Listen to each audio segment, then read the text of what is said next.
مسائل ہیں کہ جو بعض کفار کی طرف سے بعض معترضین کی طرف سے پیش ہوتے تھے، وہ کبھی بھی اس چیلنج کا مقابلہ تو نہ کر سکے، میدان میں تو نہ آ سکے۔ یہ بالکل ایسی بات ہے جیسے کسی مصور کی تصویر پر اعتراض کرنے والے تو بہت تھے۔ جب کہا گیا کہ ذرا یہ لیجئے قلم، اس کو ٹھیک کر دیجئے، یہ برش آپ کے ہاتھ میں دیتا ہوں، اب سب پیچھے ہٹ گئے۔ تو کوئی صورت قرآن کے مقابلے میں لانا وہ تو ان کے لیے ممکن نہیں تھی، لیکن ادھر ادھر سے اعتراضات کرنے کے لیے جو زبانیں کھلتی تھی ان میں سے ایک اعتراض نقل کیا جا رہا ہے۔ وہ یہ تھا کہ وہ کہتے تھے کہ قرآن مجید میں مکھی کی تشبیہ آئی ہے، یہ تو بڑی حقیر سی شے ہے، اعلیٰ کلام ہو اور اعلیٰ متکلم ہو وہ ایسی حقیر چیزوں کا تذکرہ نہیں کرتا۔ بیت العنکبوت مکڑی کا بھی ذکر ہے قرآن میں، اتنی حقیر شے کا، یہ کوئی اعلیٰ کلام نہیں۔ اس کا جواب دیا جا رہا ہے کہ اصل میں کہیں تشبیہ بیان کرنی ہے، تمثیل بیان کرنی ہے، تو دیکھنا یہ کہ جس شے کے لیے تشبیہ دی جا رہی ہے اس کی مناسبت والی شے ہو۔ شے کوئی بہت حقیر ہے تو کسی عظمت والی شے سے آخر کیسے تشبیہ دی جائے گی؟ وہ تو کسی حقیر شے سے ہی تشبیہ دی جائے گی تو جو اصل مقصد ہے تشبیہ کا وہ پورا ہوگا۔ ان اللہ لا یستحیی ان یضرب مثلا ما بعوضۃ فما فوقہا، اللہ تعالیٰ کو تو اس میں کوئی جھجک نہیں ہے، کوئی شرم نہیں ہے کہ وہ مچھر کی مثال بیان کرے، تو اس سے اوپر، اب یا فوقہا میں دونوں معنی ہو جائیں گے، یعنی کمتر اور حقیر ہونے میں اس سے بھی بڑھ کر، یا یہ کہ اس سے اوپر کی کوئی شے اس کی مثال دینے میں اللہ کو کوئی جھجک نہیں، اس لیے کہ مکھی بھی بہرحال مچھر سے تو ذرا بڑی شے ہے۔ اس معنی میں بھی ہو سکتا ہے فوقہا، اور فوقہا اس معنی میں بھی کہ اس سے بھی حقیر ہونے میں اس سے بھی بڑھ کر۔ فَأَمَّا الَّذِينَ آمَنُوا فَيَعْلَمُونَ أَنَّهُ الْحَقُّ مِنْ رَبِّهِمْ، تو جو لوگ صاحب ایمان ہیں وہ جان لیتے ہیں کہ یہ حق ہے ہمارے رب کی طرف سے۔ وَأَمَّا الَّذِينَ كَفَرُوا، اور جنہوں نے کفر کیا ہے، فَيَقُولُونَ مَاذَا أَرَادَ اللَّهُ بِهَذَا مَثَلًا، یہ کیا مثال اللہ نے دی، کیا ارادہ ہوا اللہ کا اس مثال کے ذریعے سے؟ ناک بھون چڑھا رہے ہیں، اعتراض کر رہے ہیں۔ اب جو آ رہا ہے اگلا جملہ وہ ہے بہت اہم، یضل بہ کثیرا ویہدی بہ کثیرا، اسی کے ذریعے سے اللہ بہتوں کو ہدایت دیتا ہے اور اسی کے ذریعے سے بہتوں کو گمراہ کرتا۔ معلوم ہوا کہ ہدایت اور گمراہی اور ہدایت اور ضلالت انسان کی سبجیکٹو کنڈیشن کے اوپر دار و مدار ہے۔ اس کا آپ کے دل میں خیر ہے، بھلائی ہے، نیت صحیح ہے، طلب ہدایت، طلب علم، اس میں آپ سچے ہیں، آپ کو ہدایت مل جائے گی۔ دل میں زیغ ہے، کجی ہے، نیت میں ٹیڑھ ہے، فساد ہے، تو اسی کے ذریعے سے اللہ آپ کی گمراہی میں اضافہ کر دے گا۔ یضل بہ کثیرا ویہدی بہ کثیرا، لیکن اللہ کا یہ کسی کو ہدایت دینا اور کسی کو ضلالت دینا علل ٹپ نہیں ہے، کسی قاعدے اور قانون کے بغیر نہیں ہے۔ وما یضل بہ الا الفاسقین، نہیں گمراہ کرتا وہ اس کے ذریعے سے مگر صرف سرکش لوگوں کو، جن میں سرکشی ہے، تعلی ہے، تکبر ہے، اور ان کے اوصاف کیا ہے؟ الذین ینقضون عہد اللہ من بعد میثاقہ، جو توڑ دیتے ہیں اللہ کے ساتھ کیے ہوئے عہد کو۔ اور سب سے بڑا عہد یہ سورہ اعراف میں چل کر آئے گا، عہد الست۔ عالم ارواح میں ہم عہد الست کر کے آئے، الست بربکم قالوا بلا، کیا میں ہی نہیں ہوں تمہارا رب؟ تمام ارواح نے، میں بھی تھا، آپ بھی تھے، سب تھے، کل انسان، جتنے انسان دنیا میں آج تک آ چکے ہیں وہ بھی تھے، اور جو آنے ہیں ابھی قیامت تک وہ بھی تھے، لیکن تھے صرف ارواح کی شکل میں، جسم نہیں تھے۔ اور یہ میں آپ کو بتا چکا ہوں، مکمل وجود ہے انسان کا روحانی وجود۔ اولاً تخلیق اس کی ہوئی تھی، اسی سے آگے چل کر ایک بہت فلسفے کا بہت گہرا مضمون آ رہا ہے آگے چل کر۔ وہ جو عہد الست الست بربکم قالوا بلا، انہوں نے اس عہد کو توڑا، اللہ کو اپنا مالک اور خالق اور اپنا حاکم جاننے کی بجائے خود حاکم بن کر بیٹھ گئے۔ الیس لی ملک مصر، کیا مصر کی بادشاہی میری نہیں ہے؟ I am the sovereign, we are sovereign, popular sovereignty, بغاوت، سرکشی، فاسق. وما يضل به الا الفاسقين الذين ينقضون عهد الله من بعد ميثاقه ويقطعون ما امر الله به ان يوصل، اور کاٹتے ہیں وہ چیز جسے اللہ نے جوڑنے کا حکم دیا ہے. اللہ نے صلہ رحمی کا حکم دیا ہے، یہ قطع رحمی کرتے ہیں مال کی طلب میں. بھائی بھائی کو ختم کرتا ہے اس کے مال کو ہتھیانے کے لیے، اپنی ذاتی اغراض کے لیے. تمام اخلاقی حدود جو ہے انسان پس و پیش ڈال دیتا ہے. اپنا تکبر، اپنے لیے تعلی. الذین، آپ دیکھیے نوٹ کیجئے، اس میں ہماری شریعت کا فلسفہ یہ ہے، ایک تعلق ہے اللہ کا بندے کے ساتھ، حقوق اللہ. ایک ہے بندوں کا بندوں کے ساتھ، حقوق العباد. اللہ کا حق کیا ہے؟ اسے حاکم اور مالک، اور حاکم سمجھو، الملک سمجھو، خود اس کے بندے بنو. انسانوں کا حق کیا ہے؟ کونوا عباد اللہ اخوانا، سب آپس میں بھائی بھائی اللہ کے بندے بن جاؤ. اور اس میں سب سے اہم ترین رحمی رشتہ ہے، سگے بھائی بہنیں. پھر دادی کے اوپر جا کر وہ کزنز آ جائیں گے، پر دادی پر جا کر اور جمع ہو جائیں گے، یہاں تک کہ آدم و حوا پر تمام انسان جمع ہو جائیں گے. تو رحمی رشتے کی بڑی اہمیت ہے. تو وہ فاسقین کے جو توڑتے ہیں اللہ کے عہد کو، اس کو مضبوطی سے باندھنے کے بعد، وَيَقْطَعُونَ مَا أَمَرَ اللَّهُ بِهِ أَن يُوصَلَ وَيُفْسِدُونَ فِي الْأَرْضِ، انہی دونوں چیزوں کے نتیجے میں زمین میں فساد پیدا ہوتا ہے. یا اللہ کی اطاعت سے باغی ہو گئے، اور یا آپس میں ایک دوسرے کی گردنیں کاٹنے لگے. اولئک ھم الخاسرون، یہی لوگ ہیں جو بالآخر خسارے میں، آخری اور دائمی خسارے میں رہنے والے ہیں. کیف تکفرون باللہ وکنتم امواتا، تم کیسے کفر کرتے ہو اللہ کا. بڑا پیارا انداز ہے. وکنتم امواتا، تم مردہ تھے، فاحیاکم، تمہیں زندہ کیا. ثم یمیتکم، پھر تمہیں مارے گا. ثم یحییکم، پھر جلائے گا. ثم الیہ ترجعون، پھر تم اس کی طرف لوٹ جاؤ گے، لوٹا دیے جاؤ گے. یہاں وہ بات آ گئی جو آج نگاہوں سے بالکل اوجھل ہو چکی ہے. یہ ہم دنیا میں آنے سے پہلے مردہ تھے، کیا مانی؟ یہ مضمون آ کر اصل میں سورہ غافر یا سورہ مومن میں چل کر اس کی پوری وضاحت ہوگی.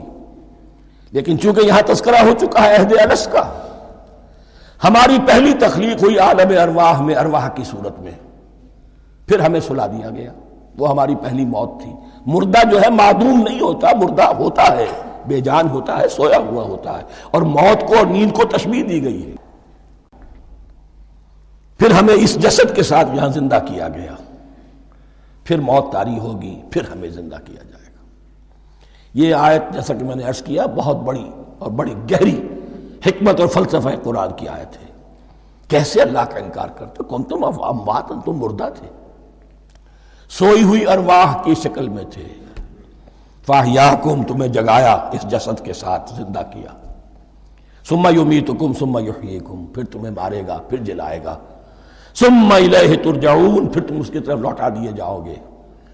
اور اب اس کے بعد جو آخری آیت ہے، هو الذی خلق لکم ما فی الارض جمیعا، اس نے تمہارے لیے بنایا ہے جو کچھ بھی زمین میں ہے. اس میں خلافت کا مضمون آ گیا. حدیث میں آتا ہے انما الدنیا خلقت لکم وانتم خلقتم للآخرہ، یہ دنیا تمہارے لیے بنائی گئی ہے، تم آخرت کے لیے بنائے گئے ہو. هو الذی خلق لکم ما فی الارض جمیعا، اس لیے کہ اگلی آیت پھر آ رہی ہے خلافت کی آیت. سارا کچھ زمین میں یہ بستر جو بچھایا اور یہ کائنات کو، زمین کو سجایا تمہاری خلافت کے لیے. ثم استوى الى السماء فسواهن سبع سماوات، پھر وہ متوجہ ہوا آسمانوں کی طرف اور انہیں 7 آسمانوں کی شکل میں بنا دیا.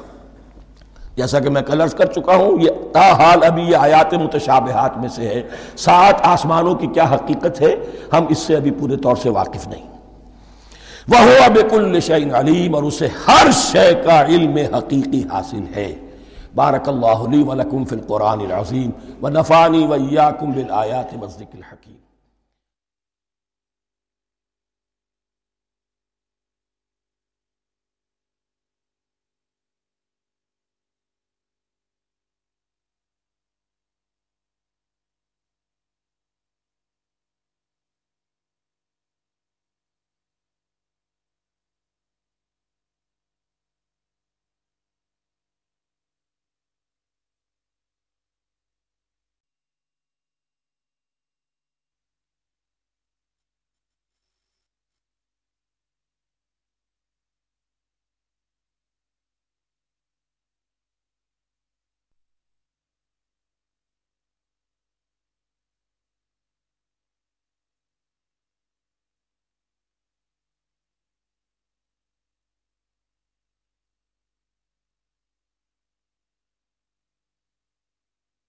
اعوذ باللہ من الشیطان الرجیم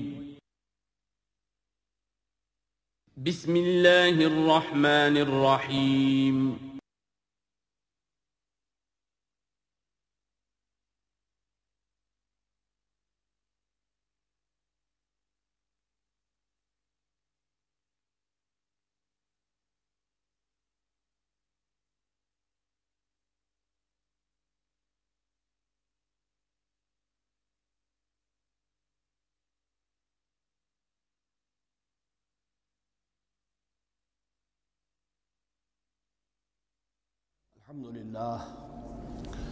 الحمد للہ وکفا والصلاة والسلام علی عبادہ الذین اصطفى اما بعد فاعوذ باللہ من الشیطان الرجیم بسم اللہ الرحمن الرحیم وَإِذْ قَالَ رَبُّكَ لِلْمَلَائِكَةِ إِنِّي جَاعِلٌ فِي الْأَرْضِ خَلِيفَةً قالوا وتجعل فيها من يفسد فيها ويسفك الدماء ونحن نسبح بحمدك ونقدس لك قال إني أعلم ما لا تعلمون صدق الله العظيم رب اشرح لي صدري ويسر لي أمري واحلل عقدة من لساني يفقهوا قولي۔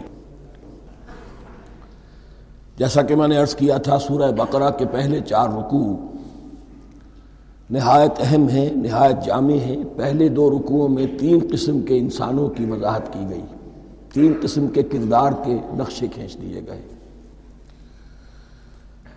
تیسرے رکوع میں قرآن مجید کی دعوت کا خلاصہ آ گیا، توحید فی العقیدہ، توحید فی العمل، یعنی عبادت اللہ کی، ایمان بالرسالت، قرآن مجید کو منزل من اللہ کلام ماننا۔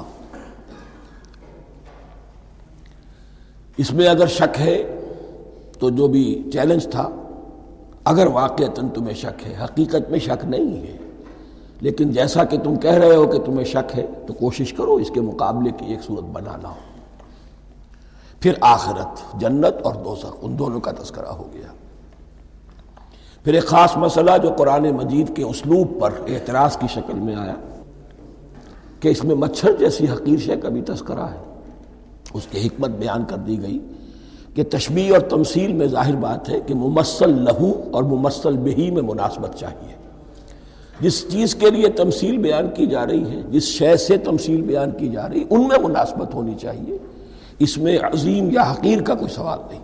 پھر یہ بات کہ جن لوگوں کے دلوں میں زیغ ہے، کجی ہے، وہ اس قرآن سے بھی ان کی ضلالت میں، گمراہی میں اضافہ ہوگا۔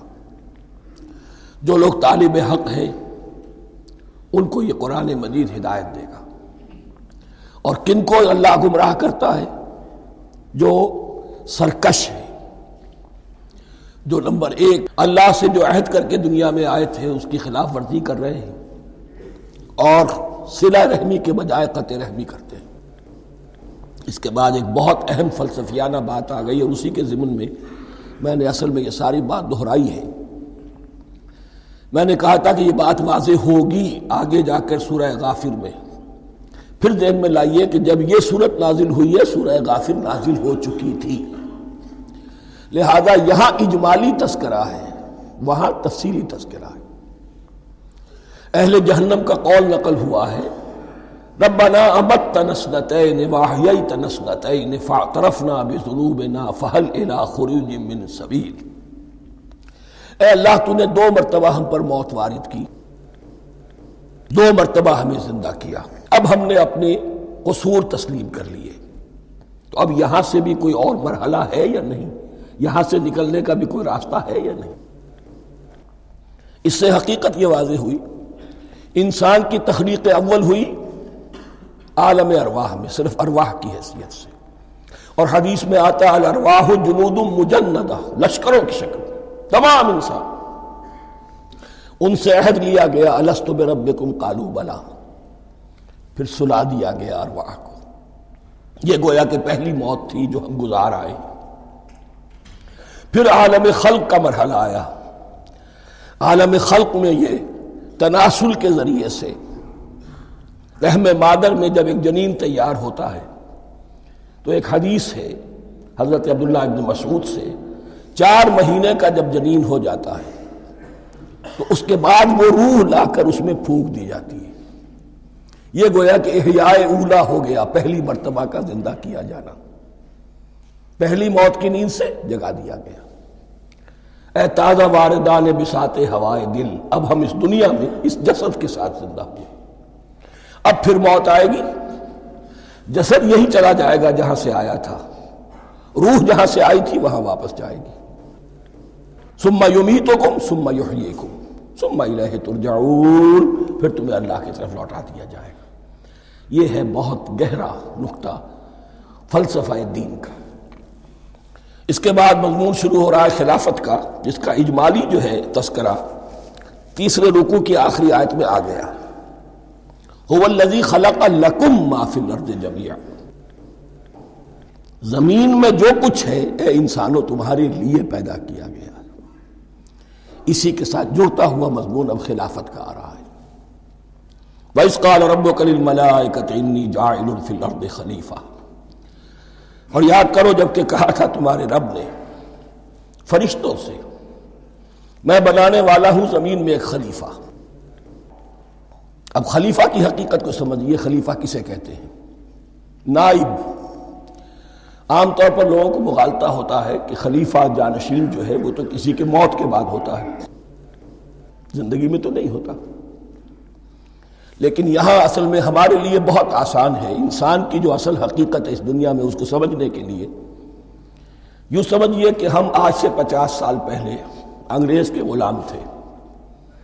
ہمارا بادشاہ یا ملکہ انگلستان میں تھا یا تھی. دہلی میں وائس رائے ہوتا تھا. وائس رائے کا کام کیا ہے؟ جو حکم آیا ہے ہز میجسٹیز گورنمنٹ کا یا ہر میجسٹیز گورنمنٹ کا جو حکم آیا ہے بلا چون و چرا، بغیر کسی تغیر اور تبدل کے نافذ کرے. ہاں جہاں کوئی حکم وہاں سے نہیں ہے تو یہاں کے حالات میں بہترین اپنی رائے قائم کرے، غور و فکر کرے یہاں کی مصلحتیں کیا ہے. جو چیز بھی امپائر کی مصلحت میں ہو اس کے مطابق فیصلہ کر سکتا ہے. بین ہی یہی رشتہ ہے. اللہ ہے لیکن اللہ نے اپنے آپ کو غیب کے پردے میں چھپا لیا ہے. زمین پر انسان ہے. اب انسان کا کام یہ ہے جو ہدایت آ رہی ہے اللہ کی طرف سے اس پر تو بے چون و چرا عمل کرے. جہاں کوئی ایکسپریس ہدایت نہیں ہے، کوئی واضح ہدایت نہیں ہے، وہاں اپنے بیسٹ ججمنٹ کو ایکسرسائز کرے. اسی کا نام اجتہاد ہے. غور و فکر کرے، سوچے، اور جو بات روح دین کے زیادہ سے زیادہ مطابقت رکھنے والی ہو اس کو اختیار کر لے. بین ہی یہی رشتہ ہے در حقیقت رشتہ خلافت کہ جو اللہ اور انسان کے مابین ہے. اب یہ جو دی گئی ہے یہ حیثیت تمام انسانوں کو دی گئی ہے. پوٹینشلی ہر انسان اللہ کا خلیفہ ہے. لیکن جو اللہ کا باغی ہو جائے، جو خود حاکمیت کا مدعی ہو گیا، گویا کہ وہ باغی ہے. اب اگر شاہ جہان بادشاہ تھا، اس کا کوئی ولی عہد تھا، اور ولی عہد جو ہے صبر نہیں کر سکتا، اپنے باپ کی زندگی ہی میں بغاوت کر دیتا ہے، حکومت حاصل کرنا چاہتا ہے، تو اب وہ کیا ہے؟ واجب القتل ہے. جو لوگ بھی حاکمیت کے مدعی ہو گئے، ویسے تو حقیقت واجب القتل ہے لیکن دنیا میں مہلت دی ہے اللہ نے. یہ دار الامتحان ہے. فوراً قتل نہیں کرتا، فوراً ختم نہیں کرتا. وَلَوْلَا كَلِمَةٌ سَبَقَتْ مِن رَبِّكَ إِلَىٰ أَجَلٍ مُّسَمًّى لَقُضِيَ بَيْنَهُمْ، اگر یہ پہلے بات طے نہ ہو چکی ہوتی، ایک وقت معین تک کے لیے انہیں مہلت اللہ نے نہ دی ہوتی تو اللہ فیصلہ چکا دیتا. لیکن مہلت دی ہے. لیکن کم سے کم اتنی سزا ملتی ہے کہ اب وہ خلافت کے حق سے محروم کر دیے گئے. گویا کہ اب خلافت دنیا میں ہوگی خلافت المسلمین. صرف وہی شخص کہ جو اللہ کو مانے اپنا حاکم مطلق، وہ خلافت کا اہل ہے. تو یہ چند باتیں خلافت کی اصل حقیقت کے ضمن میں یہیں پر سمجھ لیجیے. وَإِذْ قَالَ رَبُّكَ لِلْمَلَائِكَةِ إِنِّي جَاعِلٌ فِي الْأَرْضِ خَلِيفَةً قَالُوا أَتَجْعَلُ فِيهَا مَن يُفْسِدُ فِيهَا وَيَسْفِكُ الدِّمَاءَ وَنَحْنُ نُسَبِّحُ بِحَمْدِكَ وَنُقَدِّسُ لَكَ. اور یاد کرو جب کہ تمہارے رب نے کہا تھا فرشتوں سے کہ میں زمین میں خلیفہ بنانے والا ہوں، تو انہوں نے کہا کہ کیا تو بنائے گا اس میں جو فساد مچائے گا اس میں اور خوریزی کرے گا؟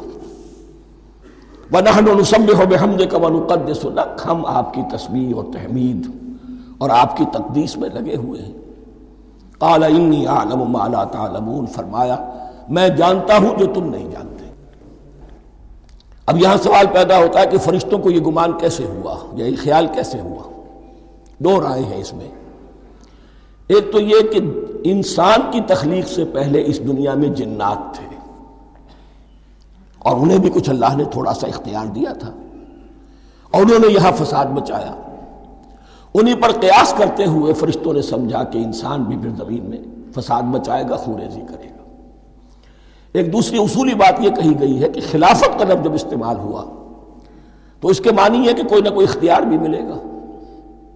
جنات کے بارے میں خلافت کا لفظ کہیں نہیں آیا، انسان کے بارے میں آ رہا ہے۔ خلیفہ بالکل بے اختیار نہیں ہوتا، جیسا کہ میں نے عرض کیا، جہاں واضح حکم ہے تو اس کی تو تنفیذ، جہاں نہیں ہے وہاں اپنی رائے سے جتنا بھی بہتر سے بہتر سوچ سکتا ہو انسان رائے قائم کرے۔ یہ اختیار جو ہے، ظاہر بات ہے جہاں اختیار ہوگا صحیح استعمال ہونے کا بھی امکان ہے، غلط استعمال ہونے کا بھی امکان ہے۔ اختیار تو بلکہ یہ کہ آپ کا پولیٹیکل سائنس کا تو ایکسیم یہ ہے، authority turns to corrupt and absolute authority corrupts absolutely۔ تو ٹینڈنسی کرپشن کی ہوتی ہے اختیار کے اندر۔ اس بنا پر انہوں نے قیاس کیا کہ اس میں فساد ہوگا، خوریزی ہوگی۔ اللہ تعالیٰ نے فرمایا اپنی حکمتوں سے میں خود واقف ہوں، میں کیوں بنا رہا ہوں یہ میں جانتا ہوں، تم نہیں جانتے۔ وَعَلَّمَ آدَمَ الْأَسْمَاءَ كُلَّهَا، اور اللہ نے سکھا دیے آدم کو تمام کے تمام نام۔ اب اس میں بھی ایک رائے تو یہ ہے، بلکہ اس میں تقریباً اجماع ہے مفسرین کا، کہ اس سے مراد ہے تمام اشیاء کے نام، اور تمام اشیاء کے نام سے مراد ہے ان کی حقیقت کا علم۔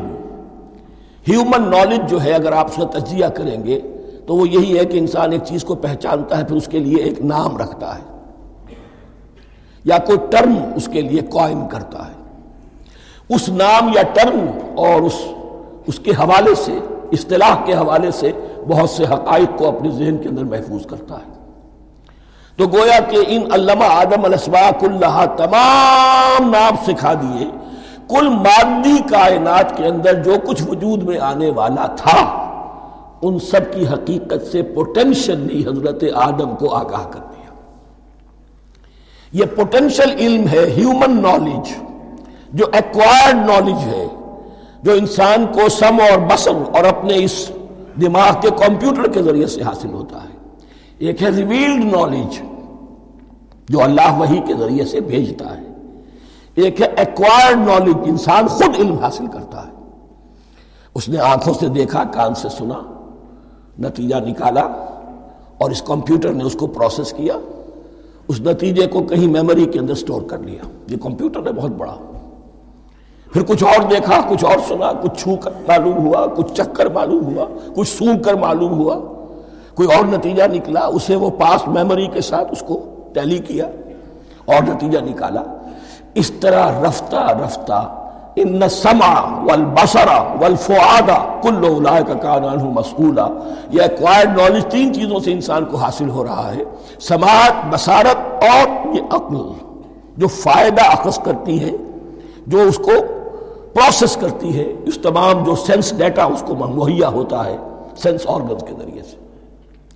یہ علم ہے جو پوٹینشلی حضرت آدم کو دے دیا گیا۔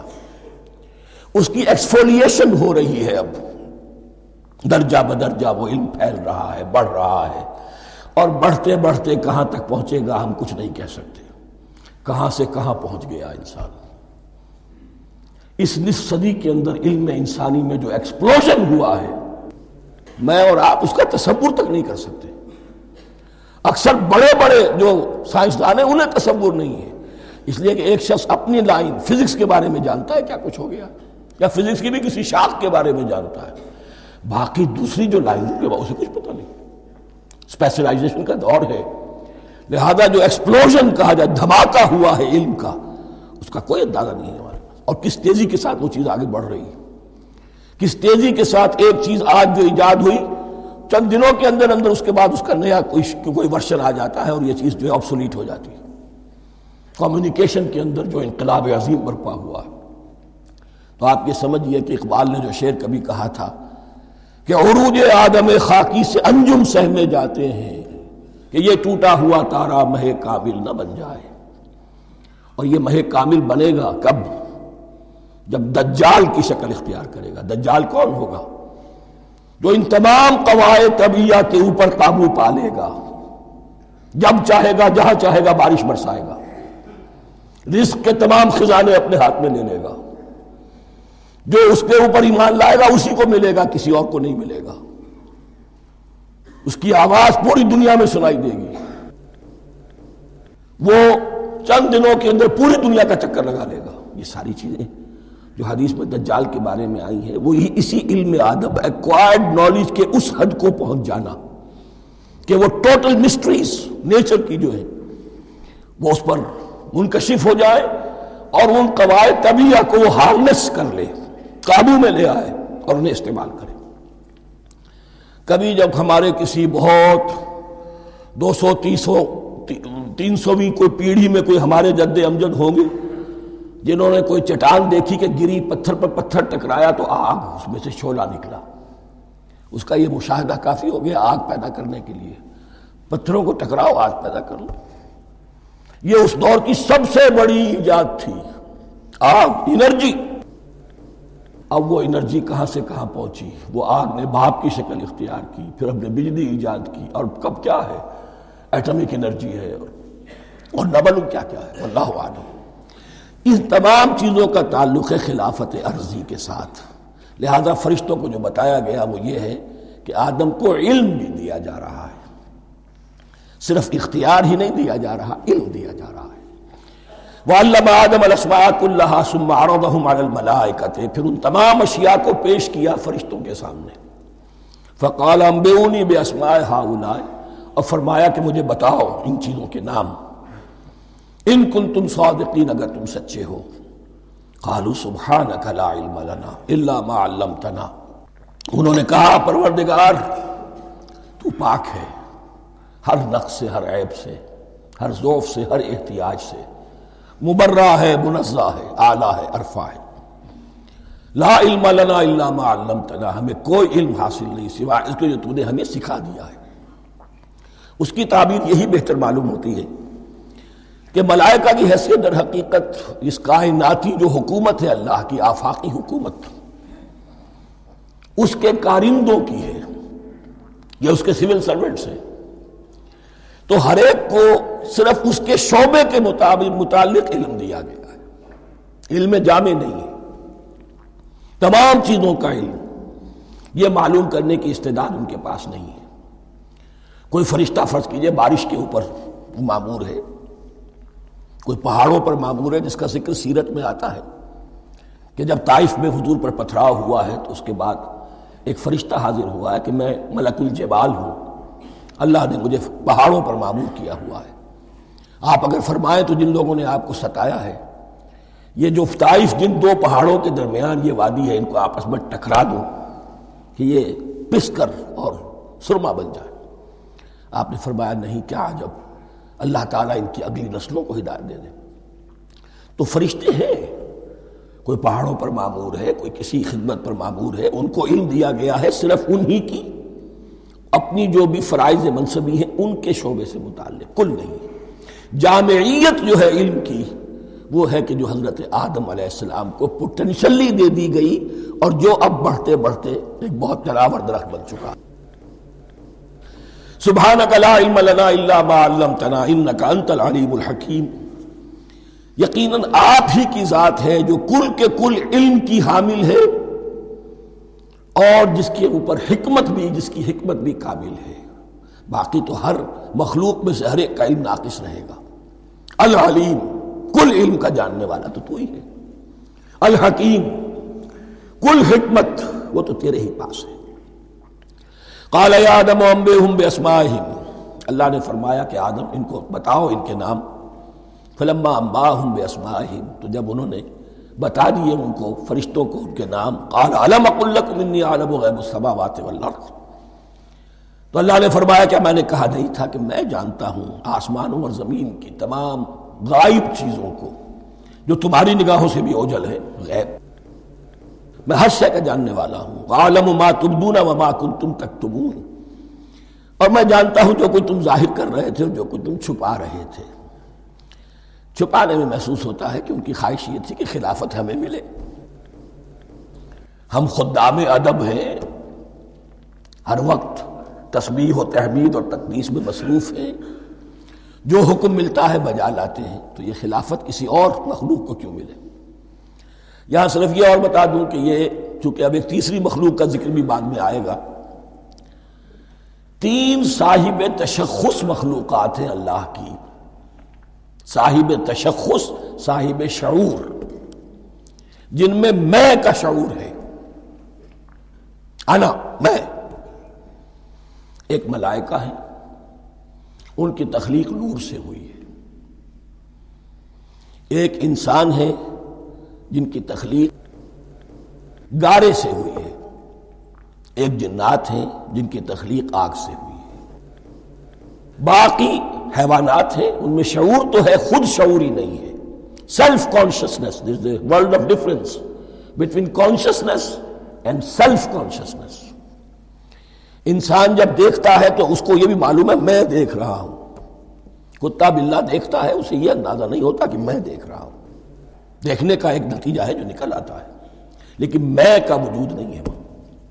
یہ انا، سیلف، ایگو، یہ انسان میں ہے. جنات میں ہے، شعور میں، اور فرشتوں میں ہے. ایک نوری مخلوق، ایک ناری مخلوق، ایک زمین کے اس کرسٹ میں یہ جو مٹی اور گارے، مٹی اور پانی کا جو ملغوبہ ہے گارے کی شکل میں، اس سے بنا ہے. قال یا آدم انبئهم باسمائهم فلما انباهم باسمائهم قال الم اقل لكم انی اعلم غیب السماوات والارض واعلم ما تبدون وما كنتم تكتمون وَإِذْ قُلْنَا لِلْمَلَائِكَةِ اسْجُدُوا لِآدَمَ فَسَجَدُوا إِلَّا إِبْلِيسَ. اور یاد کرو جب کہ ہم نے کہا فرشتوں سے سجدہ کرو سب کے سب آدم کو، جھک جاؤ آدم کے سامنے.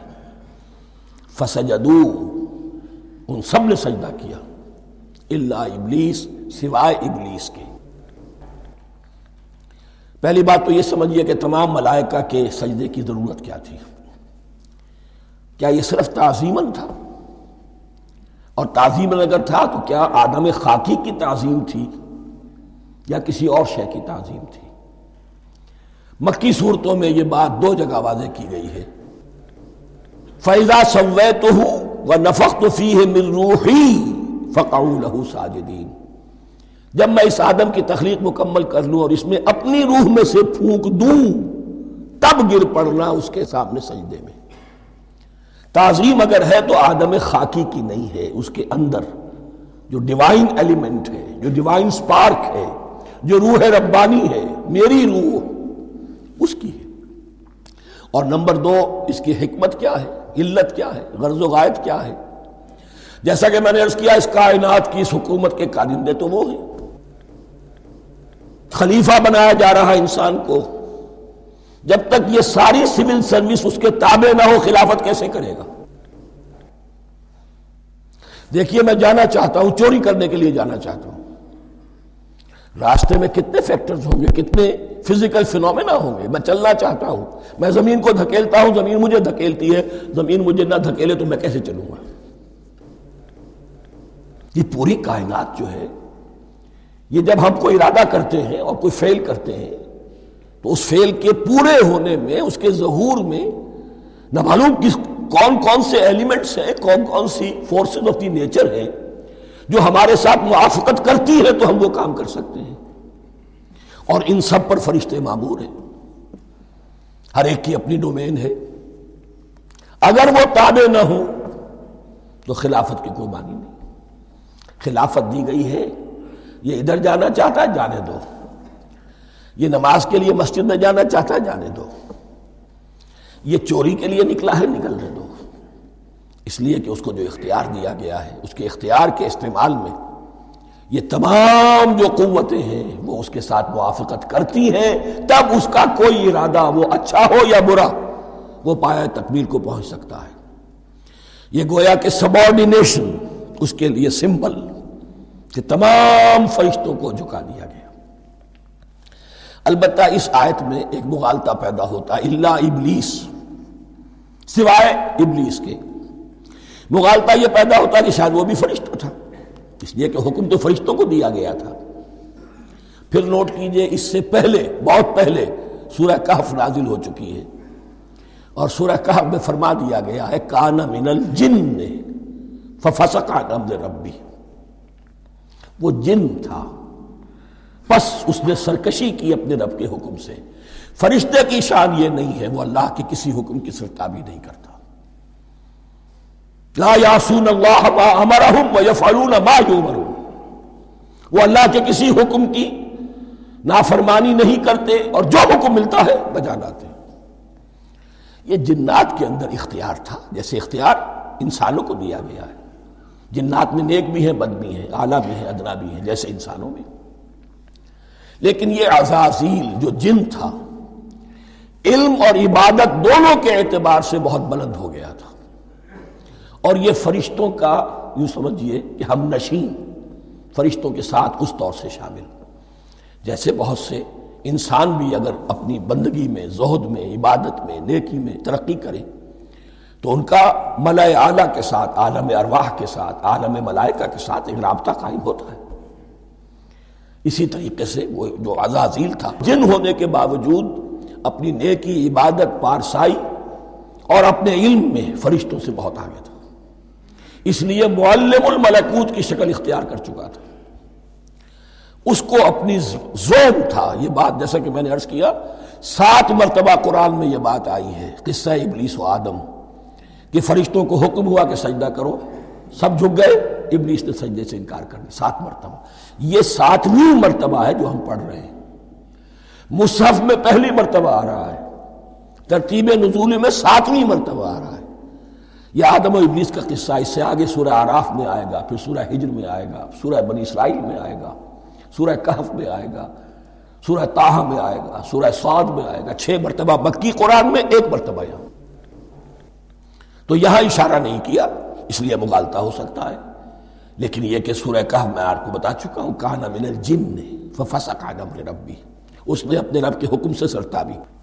ابلیس اس کا صفاتی نام ہے اب، اس لیے کہ اب لسیبلسو کے معنی ہوتے ہیں مایوس ہو جانا۔ یہ اللہ کی رحمت سے بالکل مایوس ہے، اور مایوس جو ہو جائے وہ شیطان ہو جاتا ہے۔ اب میرا تو چھٹکارا نہیں ہے، جتنوں کو برباد کر سکوں کروں، میری تو عاقبت خراب ہو چکی ہے، جتنوں کو اپنے ساتھ، ہم تو ڈوبے ہیں سنم، تم کو بھی لے ڈوبیں گے۔ اب وہ شیطان اس معنی میں کہ انسان کی عداوت اس کی گھٹی میں پڑ گئی، اس نے اللہ سے پھر اجازت بھی لی کہ مجھے مہلت دے دے، یوم یبعثون، قیامت تک کے دن کے لیے، تو میں ثابت کر دوں گا کہ یہ آدم اس رتبے کا حقدار نہ تھا، مستحق نہ تھا جو اسے دیا گیا۔ انا خیر منہ، میں اس سے بہتر ہوں۔ خلقتنی من نار وخلقتہ من طین، تو نے مجھے آگ سے بنایا، اسے گارے سے بنایا۔ لیکن یہ تکبر ہے در حقیقت کہ جس نے اسے راندہ درگاہ حق کر دیا۔ وَإِذْ قُلْنَا لِلْمَلَائِكَةِ اسْجُدُوا لِآدَمَ فَسَجَدُوا إِلَّا إِبْلِيسَ أَبَىٰ وَاسْتَكْبَرَ، ابا اس نے انکار کیا، واستکبر اور تکبر کیا، استکبار کیا، وَكَانَ مِنَ الْكَافِرِينَ۔ کانا عربی زبان میں 2 طرح کا ہوتا ہے، تامہ، ناقصہ۔ ایک معنی یہ ہو سکتے ہیں کہ ہو گیا، اب اپنے اس استکبار اور انکار کی وجہ سے کانا من الکافرین، وہ کافروں میں سے ہو گیا۔ ایک کانا تامہ ہوتا تھا ہی کافروں میں سے، یعنی اس کے اندر سرکشی چھپی ہوئی تھی، اب ظاہر ہو گئی۔ یہ معاملہ ہوتا ہے، کسی شخص کی بدنیتی اس کے اوپر پردے پڑے رہتے ہیں نیکی کے، زہد کے، کسی خاص وقت میں آ کر وہ ننگا ہو جاتا ہے، اور جو اس کے اندر تھا اصل اس کی حقیقت وہ سامنے آ جاتی ہے۔ اس کا امکان ہے، تو دونوں معنی اس کے ہو سکتے ہیں۔ وَقُلْنَا يَا آدَمُ اسْكُنْ أَنْتَ وَزَوْجُكَ الْجَنَّةَ، اور ہم نے کہا کہ اے آدم رہو تم اور تمہاری بیوی جنت میں۔ اب یہ جنت کون سی ہے؟ اکثر حضرات کے نام کر کے نزدیک یہ جنت کہیں آسمان ہی میں تھی، آسمان ہی میں حضرت آدم کی تخلیق ہوئی۔ البتہ یہ سب مانتے ہیں کہ ایک وہ جنت الفردوس جو ہے جس میں جانے کے بعد پھر واپس نکلنے کا کوئی امکان نہیں، یہ وہ جنت نہیں ہے جس میں کہ آخرت میں لوگوں کو جا کر داخل ہونا ہے، اس میں داخل ہونے والے کے نکلنے کا کوئی امکان نہیں۔ ایک رائے یہ بھی ہے، میرا رجحان اس رائے کی طرف ہے، تخلیق آدم اسی زمین پر ہوئی ہے۔ وہ جن مراحل سے گزری ہے تخلیق وہ ایک علیحدہ مسئلہ ہے۔ بائیولوجی اور وحی دونوں اس پر متفق ہیں کہ مٹی سے، کرسٹ آف دی ارتھ سے انسان بنا ہے، اس پر اتفاق ہے، قرآن کا بھی اور بائیولوجی کا بھی، جدید علم الحیوانات کا بھی، علم الحیات کا۔ سٹیجز کیا ہیں اس میں اختلاف ہو سکتا ہے، اس کو چھوڑ دیجئے، وہ اس وقت کا بحث نہیں۔ یہی کسی اونچے مقام پر کوئی سرسبز و شاداب علاقہ تھا جہاں حضرت آدم کو رکھا گیا، جہاں ہر طرح کے میوے تھے، ہر شے، لا تظمأ فیہا ولا تضحیٰ، نہ اس میں بھوک لگے گی، نہ دھوپ تمہیں ستائے گی، ہر طرح کی چیز تمہیں فراہم ہے۔ وہاں رکھے گئے ہیں صرف ایک ڈیمانسٹریشن کے لیے کہ انہیں نظر آ جائے کہ شیطان میرا دشمن ہے، وہ مجھے ورغلائے گا، طرح طرح سے میرے اندر وسوسہ اندازی کرے گا، میرے اور میری اولاد کے، صرف ایک ڈیمانسٹریشن۔ اس کی مثال یوں سمجھیے کہ سلیکشن تو ہو گیا، سی ایس پی گریڈ میں کوئی شخص آ گیا ہے، لیکن اب وہ سول سروس اکیڈمی میں رکھا جا رہا ہے۔ تو یہ کوئی اکیڈمی ہو سکتا ہے اسی زمین پر ہو، صرف بتانا یہ تھا کہ تمہیں معلوم ہو جائے کہ یہ شیطان تمہارا دشمن ہے۔ اس لیے کہ اس میں جو ایک لفظ حبوط کا آ رہا ہے، وہ حبوط صرف ایک ہی معنی میں نہیں ہوتا، دوسری معنی میں بھی ہے۔ اللہ عالم، یہ چیزیں پھر متشابہات میں رہیں گی، اس لیے ان کے بارے میں کوئی ایک رائے دوسری رائے، اس کے لیے ذہن سے، عقل سے بات کر کے ایک یا دوسری رائے اختیار کر سکتے ہیں۔ وَقُلْنَا يَا آدَمُ اسْكُنْ أَنْتَ وَزَوْجُكَ الْجَنَّةَ، اور ہم نے کہا کہ رہو اے آدم تم بھی اور تمہاری بیوی بھی باغ میں، اس باغ میں، الجنہ، اس باغ میں، گویا کہ اشارہ کیا جا رہا۔ وَكُلَا مِنْهَا رَغَدًا حَيْثُ شِئْتُمْ، اور کھاؤ اس میں سے با فراغت جہاں سے چاہو، ہر طرح کا پھل ہے کھاؤ۔ وَلَا تَقْرَبَا هَٰذِهِ الشَّجَرَةَ، یہاں پہ اس درخت کا نام نہیں دیا گیا، اشارہ اس درخت کے قریب مت جانا۔ فَتَكُونَا مِنَ الظَّالِمِينَ، تو تم ظالموں میں سے ہو جاؤ گے، تم حد سے گزرنے والوں میں سے ہو جاؤ گے۔ اب اس کی بھی حکمت سمجھیے کہ چونکہ ڈیمانسٹریشن کرانی ہے کہ تمہیں کسی چیز سے، ہزار چیزیں مباح ہیں دنیا میں، چند چیزیں پینے کی حرام ہیں، اب تم اگر ان ہزار مباح چیزوں کو چھوڑ کر حرام چیز کو پیتے ہو تو یہ تمہارا اختیار ہوا، جبکہ اللہ تعالیٰ نے مباحات کا دائرہ بہت وسیع رکھا ہے۔ جس سے چاہو چند رشتے ہیں جو بیان کر دیے گئے، یہ حرام ہے، محرمات ہے، ابدیہ ہیں، ان سے تو شادی نہیں ہو سکتی، باقی کسی مسلمان عورت سے دنیا کے کسی کونے میں وہ شادی کر سکتے، کروڑوں کے آپشنز آپ کے لیے خالی کھلے ہیں، لیکن پھر بھی انسان شادی نہ کرے، زنا کرے، یہ گویا کہ اس کی اپنی خباثت نفس ہے۔ ایک نہیں، دو دو، تین تین، چار چار تک شادی کرو، اجازت ہے تمہیں۔ تو اس اعتبار سے مباحات، اب یہ پورا باغ تمہارے لیے مباح ہے، بس ایک درخت ہے، اس کے پاس نہ جانا، اور درخت کا نام لینے کی کوئی ضرورت نہیں، تو آزمائش تھی نا، صرف ایک آزمائش اور اس کی ڈیمانسٹریشن۔ فَأَزَلَّهُمَا الشَّيْطَانُ عَنْهَا، تو پھسلا دیا ان دونوں کو شیطان نے اس درخت کے بارے میں۔ اب وہ کس کس طریقے سے پھسلایا، یہ بھی جیسا کہ میں نے عرض کیا 6 مرتبہ چونکہ یہ قصہ آ چکا ہے، اس کی آپ کو سورہ طٰہٰ میں تفصیل ملے گی، کس کس طریقے سے پھسلایا اور اس بات کے لیے تیار کیا۔ فَأَخْرَجَهُمَا مِمَّا كَانَا فِيهِ، تو نکلوا دیا ان دونوں کو اس کیفیت میں سے جس میں کہ وہ تھے، وہ کیفیت کہ نہ کوئی مشقت ہے، نہ کوئی محنت ہے، اور انسان کو ہر طرح کا اچھے سے اچھا پھل مل رہا ہے، تمام ضروریات فراہم ہیں، خاص کوئی حلہ جنت ہے جس کا کہ لباس بھی عطا کیا گیا ہے، لیکن ان کیفیات سے اب نکال کر، اب جسے آپ کہیں گے bitter facts of life، اچھا اب جاؤ یہ ڈیمانسٹریشن کرنی تھی، ہو گئی۔ شیطان تمہارا دشمن ہے، تمہارا اور تمہاری نسل کا، شیطان لعین، اور وہ تمہیں پھسلائے گا جیسے آج پھسلایا ہے۔ تم آگاہ رہنا اس کی شرارتوں سے۔ ان الشیطان لکم عدو فاتخذوہ عدوا، یہ شیطان تمہارا دشمن ہے، اسے اپنا دشمن ہی سمجھو۔ لیکن یہ ہے کہ اگر کچھ لوگ اسے دوست بنا لیں، اس کے ایجنٹ بن جائیں، اس کے کارندے بن جائیں، یہ ان کا چوائس ہے جس کی سزا انہیں ملے گی۔ فَأَخْرَجَهُمَا مِمَّا كَانَا فِيهِ وَقُلْنَا اهْبِطُوا بَعْضُكُمْ لِبَعْضٍ عَدُوٌّ، اور ہم نے کہا اترو، تم سب ایک دوسرے کے دشمن ہوگے۔ اب یہ چونکہ جمع کا صیغہ آیا ہے، ایک دوسرے کے دشمن ہوگے، تو ایک دشمنی تو شیطان اور آدم اور ذریت آدم کی ہے، ایک اور دشمنی بھی ہے جو انسان میں مرد اور عورت کے مابین ہے۔ عورت بھی پھسلاتی ہے، غلط راستے پر ڈالتی ہے، مرد عورتوں کو گمراہ کرتے ہیں، عورتیں مردوں کو گمراہ کرتی ہیں۔ قرآن مجید میں کہا گیا یا ایھا الذین آمنوا ان من ازواجکم واولادکم عدوا لکم فاحذروہم، اہل ایمان چوکنے رہو، چوکس رہو، تمہاری بیویوں اور اولاد میں سے تمہارے دشمن ہیں، بچ کر رہو، کیپ الرٹ، کہیں ان کی محبت تمہیں راہ حق سے منحرف نہ کر دے۔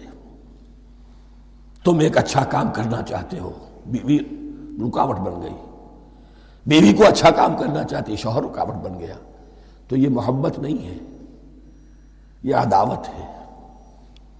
اس حوالے سے بعضکم لبعض عدو ولکم فی الارض مستقر ومتاع الی حین، اور تمہارے لیے اب زمین میں مستقر ہے، جائے قیام ہے، اور متاع ہے، ضرورت کی چیزیں ہیں، ہم نے فراہم کر دی ہیں، الی حین، لیکن ایک وقت معین تک کے لیے، یہ ابدی نہیں ہے، ایک وقت آئے گا یہ بساط ہم لپیٹ دیں گے۔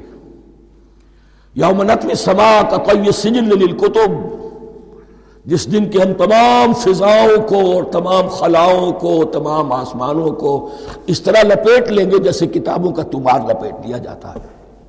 ایک وقت آئے گا، یہ تخلیق الی اجل مسمى ہے، الی حین ہے۔ فتلقى آدم من ربہ کلمات فتاب علیہ، تو سیکھ لیے، حاصل کر لیے آدم نے اپنے رب سے کچھ کلمات، تو اللہ نے ان کی توبہ قبول کر لی۔ اب اس کی وضاحت سورہ اعراف میں ہے، یہ تو چونکہ پس منظر میں وہ 2/3 قرآن موجود ہے، اس کی وضاحت کیا ہے کہ حضرت آدم میں سخت پشیمانی پیدا ہوئی ہے، میں نے کیا کیا، مجھ سے خطا سرزد ہو گئی، اللہ کے حکم کی میں نے خلاف ورزی کی، لیکن ان کے پاس الفاظ نہیں تھے کن الفاظ میں اللہ سے استغفار کریں، کن الفاظ میں اللہ سے معافی چاہیں۔ اللہ کی رحمت یہ ہوئی کہ اللہ نے الفاظ انہیں خود تلقین فرما دی۔ یہ اللہ کی شان رحیمی ہے۔ اصل شے جو ہے وہ انسان کے اندر گناہ پر ندامت کا پیدا ہو جانا ہے، یہ اصل توبہ ہے۔ علامہ اقبال نے جو بڑی اپنی آغاز عنفوان شباب میں جو اشعار کہے تھے، ان میں سے ایک شعر کو سن کر پھڑک اٹھے تھے اس وقت کے اساتذہ بھی۔ موتی سمجھ کے شان کریمی نے چن لیے، قطرے جو تھے میرے عرق انفعال کے، انفعال کہتے ہیں شرمندگی کو، شرمندگی سے میری پیشانی پر جو پسینے کے قطرے نمودار ہو گئے، میرے پروردگار کو وہ اتنے عزیز ہوئے، اس نے انہیں موتی کی طرف چن لیا۔ موتی سمجھ کے شان کریمی نے چن لیے، قطرے جو تھے میرے عرق انفعال کے، تو فتلقى آدم من ربہ کلمات، ان پر پچھتاوا ہوا، ندامت ہوئی، اللہ نے انہیں الفاظ، وہ الفاظ کیا تھے وہ سورہ اعراف میں ہیں، ربنا ظلمنا انفسنا وان لم تغفر لنا وترحمنا لنکونن من الخاسرین، اے اللہ ہم نے اپنی جانوں پر ظلم کیا ہے، اور اگر تو نے ہمیں بخش نہ دیا اور رحم نہ فرمایا تو ہم تو خسارہ والوں میں ہو جائیں گے، تباہ ہو جائیں گے، برباد ہو جائیں گے۔ یہی پر فوری تقابل موجود ہے۔ غلطی ابلیس سے بھی ہوئی، حکم سے سرتابی ہوئی، لیکن اس پر ندامت نہیں ہوئی، تکبر کی بنا پر اور اکڑ گیا، انا خیر منہ۔ غلطی آدم سے بھی ہوئی، نافرمانی ہوئی، لیکن اس پر پشیمان ہوئے اور توبہ کی۔ وہ شیطنت ہے، یہ آدمیت ہے، ورنہ کوئی انسان گناہ سے اور معصیت سے مبرہ نہیں ہے۔ حضور کی ایک حدیث ہے، کل بنی آدم کلکم خطاؤون، کل بنی آدم خطاؤون وخیر الخطائین التوابون۔ آدم کے تمام اولاد، تمام انسان خطا کار ہیں، ان خطا کاروں میں بہتر وہ ہیں، اچھے وہ ہیں جو توبہ کرتے ہیں۔ تو یہاں حضرت آدم سے غلطی ہوئی، انہوں نے توبہ کی، پشیمانی ہوئی، ندامت ہوئی، اس نے کی اور اس پر جم گیا، اصرار کیا۔ فتلقى آدم من ربه کلمات فتاب علیہ انہ هو التواب الرحیم۔ یقیناً وہی تو ہے بہت توبہ کو قبول فرمانے والا اور بہت رحم فرمانے والا۔ یہ نوٹ کیجئے گا، توبہ کا لفظ دونوں طرف سے آتا ہے، بندہ بھی تواب وخیر الخطائین التوابون، تواب بندے بھی ہو گئے، تواب اللہ بھی ہے۔ اس کی اصل حقیقت کیا ہے؟ بندے نے خطا کی اور دور ہو گیا اللہ سے، اللہ نے اپنی رحمت کی نگاہ اس سے پھیر لی۔ بندے نے توبہ کی، اللہ پھر اپنی رحمت کے ساتھ اس کی طرف متوجہ ہو گیا۔ توبہ کے معنی پلٹنا۔ بندہ معصیت سے توبہ کر کے اپنی اصلاح کی طرف، بندگی کی طرف، اطاعت کی طرف پلٹ آیا۔ اللہ نے جو اپنی نظر رحمت پھیر لی تھی، اللہ نے پھر وہی اپنی شان غفاری اور رحیمی کے ساتھ بندے کی طرف توجہ فرما لی، جس کے لیے حدیث میں الفاظ آتے ہیں، تم اگر میری طرف بالشت بھراؤ گے میں ہاتھ بھراؤں گا، تم اگر چل کر آؤ گے میں دوڑ کر آؤں گا، ہم تو مائل بکرم ہیں کوئی سائل ہی نہیں، راہ دکھلائیں کسے رہنم منزل ہی نہیں۔ وہ تو تواب ہے، بس فرق یہ ہے کہ تابہ بندے کے لیے ہوگا تو الہ ہوگا، تابہ الہ، انی تبت الیک، اور جب اللہ کی طرف سے ہوگا تابہ علیہ، وہ اعلیٰ ہوگا، اس پر توبہ کی، یعنی اللہ کی بلند شان ہے تو انسان توبہ کرتا ہے تو اس کی طرف توبہ کرتا ہے۔ اللہ کی شان کیا ہے؟ وہ توبہ کرتا ہے تو بندے پر اعلیٰ، فتاب علیہ انہ هو التواب الرحیم۔ قلنا اہبطوا منہا جمیعا، ہم نے کہہ دیا اتر جاؤ اس سے اب تم سب کے سب۔ فَإِمَّا يَأْتِيَنَّكُم مِّنِّي هُدًى، اب یہاں لفظ آیا اہبطوا، یہاں بھی پہلے بھی آیا ہے۔ جو حضرات یہ سمجھتے ہیں کہ تخلیق آدم آسمانوں پر ہوئی ہے اور جنت بھی وہ آسمان میں ہے جہاں رکھے گئے تھے، آزمائشی یا ٹریننگ یا ڈیمانسٹریشن والی جنت، وہ یہاں حبوط کا ترجمہ کریں گے کہ آسمان سے زمین پر اترنے کا حکم دیا گیا۔ جو لوگ سمجھتے ہیں یہی کسی بلند مقام پر تھے، وہ کہتے ہیں کہ نیچے اترو، کسی بڑی اونچی سطح مرتفع پر اگر کوئی جگہ تھی تو اب نیچے اترو اور جاؤ، اب تمہیں زمین میں ہل چلانا پڑے گا اب روٹی حاصل کرنے کے لیے، یہ جو نعمتوں کے دسترخوان یہاں بچھے ہوئے تھے یہ اب تمہارے لیے نہیں ہے۔ اس کے لیے اس معنی میں اس لفظ کا استعمال جو ہے وہ آ جائے گا آگے چل کر اسی سورہ بقرہ کے اندر، کہ اس معنی میں بھی سورہ بقرہ کے 7ویں رکوع میں یہ لفظ استعمال ہوا ہے، تو امکان اس کا بھی ہے۔ بس اس سے آگے ادھر یا ادھر کی زیادہ بحث کرنے کا یہ موقع دورہ ترجمہ قرآن میں نہیں ہے۔ قُلْ اهْبِطُوا مِنْهَا جَمِيعًا فَإِمَّا يَأْتِيَنَّكُم مِّنِّي هُدًى فَمَن تَبِعَ هُدَايَ فَلَا خَوْفٌ عَلَيْهِمْ وَلَا هُمْ يَحْزَنُونَ، تو جب بھی آئے گی تمہارے پاس میری جانب سے کوئی ہدایت، تو جو کوئی میری ہدایت کی پیروی کرے گا اس کے لیے نہ خوف ہوگا اور نہ وہ حزن سے دوچار ہوگے۔ یہ ہے علم انسانی کا دوسرا گوشہ، ریویلڈ نالج۔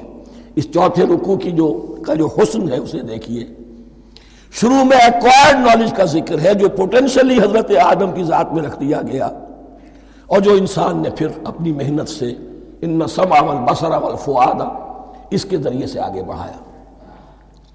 یہ علم ہے چل رہا ہے، آج مغربی اقوام ہم سے بہت آگے ہیں، کبھی ایک زمانے میں مسلمان آگے نکل گئے تھے، لیکن ظاہر بات ہے کہ اس دنیا میں عروج تو انہی کو ہوگا جو ان چیزوں میں سب سے زیادہ جس کی آگہی حاصل ہوگی۔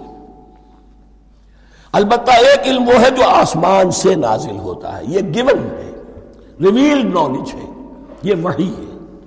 فَإِمَّا يَأْتِيَنَّكُم مِّنِّي هُدًى، تمہارے مقام خلافت کا تقاضا یہ ہے جو احکام ہمارے آئے، جو ہدایات ہم بھیجیں، ان کو تو پوری طریقے سے اس کی پیروی کرو۔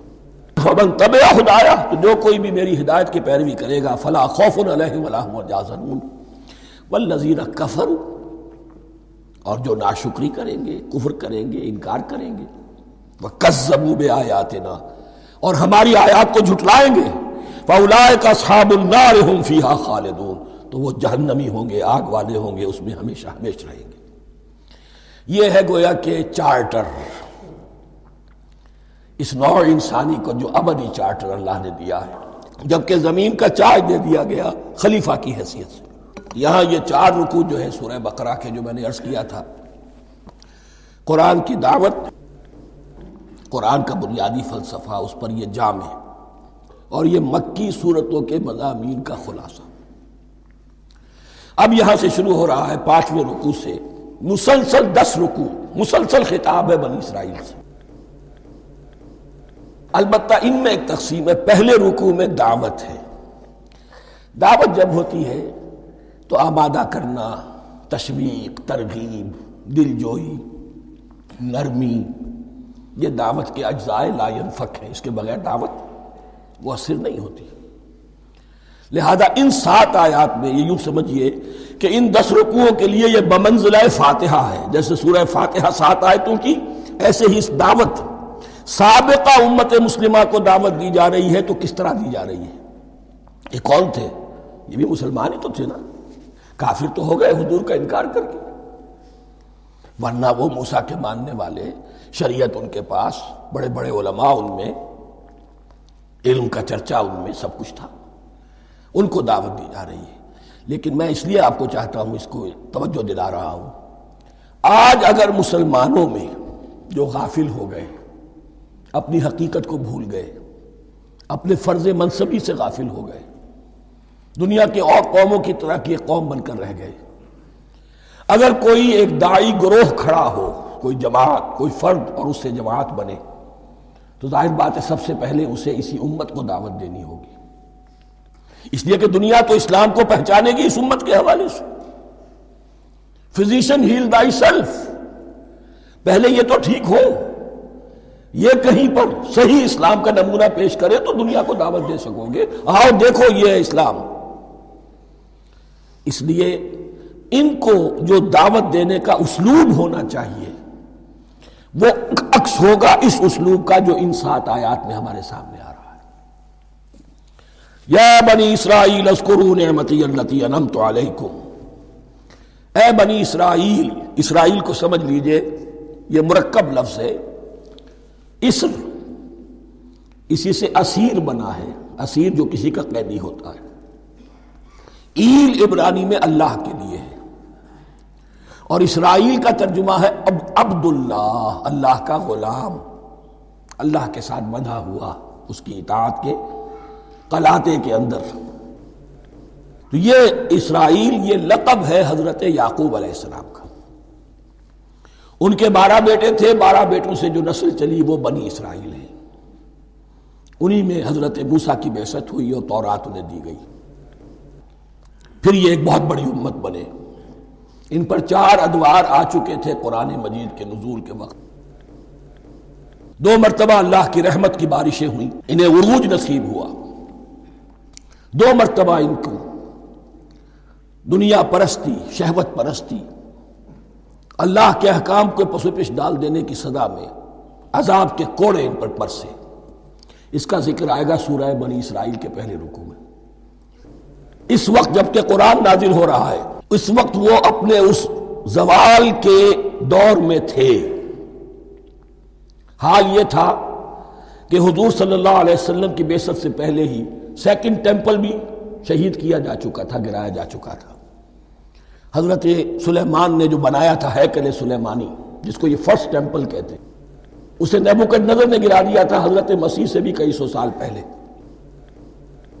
لیکن اس کے بعد پھر یہ رومنز نے سن 70 عیسوی میں حضور کی ولادت سے 500 برس پہلے ان کا یہ یروشلم تباہ و برباد ہوا، اس میں لوگوں کو قتل کیا گیا، قتل عام ہوا، اور سیکنڈ ٹیمپل جو ہے وہ بھی گرا دیا گیا، جو اب تک گرا پڑا ہوا ہے۔ صرف ایک ویلنگ وال ہے جس کے پاس جا کر یہودی جو ہے ماتم کر لیتے ہیں، روتے ہیں، اور اب وہ بنانے پر تلے ہوئے ہیں اپنا تھرڈ ٹیمپل، اس کے نقشے بن چکے ہیں، بلو پرنٹ بن چکے ہیں۔ لیکن بہرحال جس وقت قرآن نازل ہو رہا تھا یہ بہت ہی پستی میں تھے۔ اس کے بارے میں فرمایا، اے بنی اسرائیل ذرا یاد کرو میرے اس انعام کو جو تم پر ہوا۔ وہ انعام کیا ہے؟ میں نے تمہیں اپنی کتاب دی، نبوت سے سرفراز فرمایا، اپنی شریعت تمہیں عطا فرمائی، تمہیں داؤد، تمہارے اندر داؤد اور سلیمان جیسے بادشاہ اٹھائے جو بادشاہ بھی تھے، نبی بھی تھے۔ وَأَوْفُوا بِعَهْدِي، اور میرے وعدے کو پورا کرو تاکہ میں بھی اپنے وعدے کو پورا کروں۔ یہ وعدہ ہے جو کتاب استثناء جو ہے اولڈ ٹیسٹمنٹ کی، ڈیوٹرانومی، اس کے 18ویں باب کی آیت نمبر 18 اور 19 میں ہے۔ حضرت موسیٰ سے خطاب کر کے اس میں اللہ نے یہ الفاظ فرمائے، میں ان کے بھائیوں میں سے تیرے مانند ایک نبی برپا کروں گا اور اس کے منہ میں اپنا کلام ڈالوں گا، اور وہ وہی کچھ بتائے گا جو میں اس سے کہوں گا۔ یہ گویا کہ حضرت موسیٰ علیہ السلام کی امت کو بتایا جا رہا تھا کہ نبی آخر الزمان آئیں گے اور تمہیں انہیں قبول کرنا ہے۔ قرآن مجید میں اس کا بڑا تفصیلی ذکر سورہ اعراف میں آئے گا انشاءاللہ، لیکن یہاں فرمایا اوفوا بعہدی اوف بعہدکم، تم میرا عہد پیرا پورا کرو، میرے اس نبی کو تسلیم کرو، اس پر ایمان لاؤ، اس پر کی صدا پر لبیک کہو، تو میں تمہیں میرے انعام و اکرام اور بڑھتے چلے جائیں گے۔ وَإِيَّايَ فَارْهَبُونَ، اور صرف مجھ سے ڈرو۔ وَآمِنُوا بِمَا أَنزَلْتُ مُصَدِّقًا لِمَا مَعَكُمْ، اور ایمان لاؤ اس پر جو میں نے نازل کیا ہے، جو تمہارے پاس جو تورات ہے اس کی تصدیق کرتے ہوئے آیا ہے۔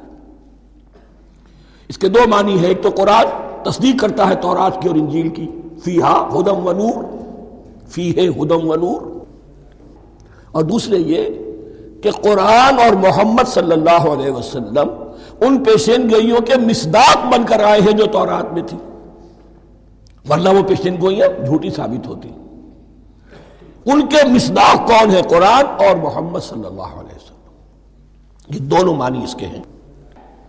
وَآمِنُوا بِمَا أَنزَلْتُ مُصَدِّقًا لِمَا مَعَكُمْ وَلَا تَكُونُوا أَوَّلَ كَافِرٍ بِهِ، اور دیکھو تم ہی سب سے پہلے اس کا کفر کرنے والے نہ بن جاؤ۔ تمہیں تو سب کچھ معلوم تھا، تم تو منتظر تھے، تم تو آخری نبی کے انتظار میں تھے اور ان کے حوالے سے دعائیں کیا کرتے تھے کہ اللہ اس نبی آخر الزمان کے واسطے سے ہماری مدد فرما اور کافروں کے مقابلے میں ہمیں فتح عطا فرما۔ یہ آئے گا آگے چل کر اسی سورہ بقرہ کے اندر۔ لیکن اب تم ہی سب سے بڑھ کر کافر ہو گئے، تم ہی سب سے بڑھ کر دشمن ہو گئے۔ وَلَا تَكُونُوا أَوَّلَ كَافِرٍ بِهِ وَلَا تَشْتَرُوا بِآيَاتِي ثَمَنًا قَلِيلًا، اور دیکھو میری ان آیات کے عوض حقیر سی قیمت قبول نہ کرو۔ یہ آیات الہیہ ہیں، ان کو رد کر رہے ہو، کس لیے؟ ہماری مسندیں، ہماری حیثیت، ہماری چودراہٹیں، کہیں ان پر کوئی آنچ نہ آ جائے۔ حقیر سی چیزیں، یہ صرف اس دنیا کا سامان ہے، اس کے سوا کچھ نہیں۔ وَلَا تَشْتَرُوا بِآيَاتِي ثَمَنًا قَلِيلًا وَإِيَّايَ فَاتَّقُونِ، اور صرف مجھ سے تقوی اختیار کرو، میرا تقوی اختیار کرو۔ وَلَا تَلْبِسُوا الْحَقَّ بِالْبَاطِلِ وَتَكْتُمُوا الْحَقَّ وَأَنْتُمْ تَعْلَمُونَ، اور نہ گڈمڈ کرو حق کے ساتھ باطل کو، اور مت چھپاؤ حق کو، درا حالے کہ تم جانتے ہو۔ یہ بات اچھی طرح نوٹ کر دی، جانتے بوجھتے کرنا، ایک ہے مغالطے میں کرنا، وہ ضلالت ہے، گمراہی ہے۔ ایک جان بوجھ کر کرنا، حق کو پہچان کر اسے رد کرنا، یہ پھر اللہ تعالیٰ کے غضب کو دعوت دینا ہے، ریت آف اللہ، اس کے غضب کو دعوت دینا ہے کہ حق کو پہچان کر اس کی نفی کی جائے۔ وَأَنْتُمْ تَعْلَمُونَ، علماء یہود قرآن مجید میں آگے چل کر آئے گا، ایسے پہچانتے تھے محمد کو اور قرآن کو جیسے اپنے بیٹوں کو، یعرفونہ کما یعرفون ابناہم، ایسے پہچانتے جیسے اپنے بیٹوں۔ وَأَقِيمُوا الصَّلَاةَ وَآتُوا الزَّكَاةَ، دیکھو نماز قائم کرو، زکوٰۃ ادا کرو، وَارْكَعُوا مَعَ الرَّاكِعِينَ، اور جھکنے والوں کے ساتھ جھکو۔ یہ اول تو رکوع کو انہوں نے اپنے ہاں سے خارج کر دیا تھا، ثانیاً باجماعت نماز ان کے ہاں ختم ہو گئی تھی۔ وَارْكَعُوا مَعَ الرَّاكِعِينَ، جماعت باجماعت نماز کی طرف اشارہ ہے۔ أَتَأْمُرُونَ النَّاسَ بِالْبِرِّ وَتَنْسَوْنَ أَنفُسَكُمْ، کیا تم لوگوں کو نیکی کا حکم دیتے ہو، تقویٰ کی، پارسائی کی تعلیم دیتے ہو؟ میں کہہ رہا ہوں نا کہ اصل میں مخاطب کون ہے؟ علماء یہود۔ اس آیت سے ثابت ہو گیا عالم ہمارا بھی جب بھی کھڑا ہوگا اونچے سے اونچا واز کہے گا، اعلیٰ سے اعلیٰ بات کہے گا۔ اکثر و بیشتر کا حال یہ ہے کہ ان کا اپنا کردار دیکھیے تو کوئی مناسبت ہی نہیں اس سے کہ جو وہ بات کہہ رہا ہے، جو لوگوں کو دعوت دے رہا ہے اس پر خود عمل نہیں۔ تو یہی در حقیقت علماء یہود کا کردار بن چکا تھا۔ أَتَأْمُرُونَ النَّاسَ بِالْبِرِّ وَتَنْسَوْنَ أَنفُسَكُمْ، کیا تم لوگوں کو نیکی کا حکم دیتے ہو اور خود اپنے آپ کو بھول جاتے ہو؟ وَأَنْتُمْ تَتْلُونَ الْكِتَابَ، اور یہ سب کچھ تم کر رہے ہو اس حال میں کہ کتاب پڑھتے بھی ہو، تورات پڑھتے ہو، صاحب تورات ہو۔ ہمارے بھی بہت سے علماء کا علماء سو جنہیں ہم کہتے ہیں حال یہ ہو چکا ہے، خود بدلتے نہیں قرآن کو بدل دیتے ہیں، ہوئے کس درجہ فقیہان حکم بے توفیق۔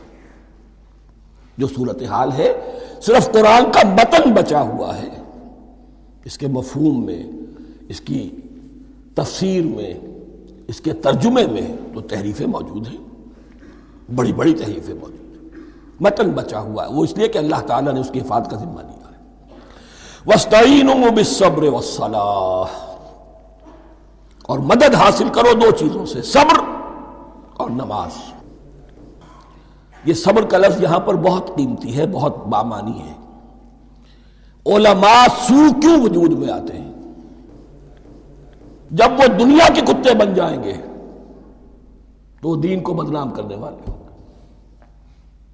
بظاہر دینی مناسب ہیں لیکن اصل میں ان کے پردے میں دنیا داری کی جا رہی ہے، صبر نہیں۔ بس صبر کے ساتھ اور نماز کے ساتھ، اس لیے کہ آپ صحیح راستے پر آئیں گے۔ اگر کوئی عالم دین لوگوں پر تنقید کرے گا، لولا ینہاہم الربانیون والاحبار، کیوں نہیں روکتے ان کے علماء اور ان کے اولیاء اور صوفیاء ان کو حرام کھانے سے اور جھوٹ بولنے سے؟ اگر کوئی شخص روکے گا اس کو پھر نذرانے تو نہیں ملیں گی، اس کی خدمتیں تو نہیں ہوں گی۔ اگر تو دنیا میں صبر اختیار کرنا ہے تب تو آپ حق بات کہہ سکتے ہیں، اور اگر دنیاوی ایمبیشنز ہیں تو پھر آپ کو کہیں نہ کہیں کمپرومائز کرنا پڑے گا۔ وَاسْتَعِینُوا بِالصَّبْرِ وَالصَّلَاةِ، صبر اور نماز۔ وَإِنَّهَا لَكَبِیرَةٌ، اور یقیناً یہ بہت بھاری شے ہے، بہت بھاری شے ہے۔ عام طور پر خیال یہ ہے کہ انہا کی ضمیر صرف صلاۃ کی طرف جاتی ہے، نماز بہت بھاری ہے۔ ایک رائے یہ ہے کہ نہیں، یہ پورے طرز عمل کی طرف جا رہی ہے، یہ طرز عمل کہ خود صبر کرو، اس دنیا میں صبر کرو، دنیا اور دنیا کے متعلقات میں کم سے کم پر قانے ہو جاؤ، اور حق کا بول بالا کرنے کے لیے میدان میں آ جاؤ، یہ طرز عمل۔ اور اس میں پھر نماز، الصلاۃ عماد الدین۔ وَإِنَّهَا لَكَبِيرَةٌ إِلَّا عَلَى الْخَاشِعِينَ، یہ یقیناً بہت بھاری چیز ہے، یہ روش، یہ رویہ بھی بہت بھاری اور نماز بھی بہت بھاری ہے، سوائے ان خشوع رکھنے والوں کے، ڈرنے والوں کے جن کے دل جھک گئے ہیں اللہ کے سامنے۔ الذین یظنون انہم ملاقو ربہم، جنہیں یہ یقین ہے کہ انہیں اپنے رب سے ملاقات کرنی ہے، جیسا کہ میں نے شروع میں توجہ دلائی تھی، وبالآخرۃ ہم یوقنون، یہ ایمان بالآخرت ہے جو انسان کو سیدھا رکھتا ہے عمل کے میدان میں۔ الذین یظنون انہم ملاقو ربہم وانہم الیہ راجعون، اور جنہیں یہ یقین ہے کہ بالآخر اسی کی طرف ہمیں لوٹنا ہے۔ بارک اللہ لی ولکم فی القرآن العظیم ونفعنی وإیاکم بالآیات والذکر الحکیم۔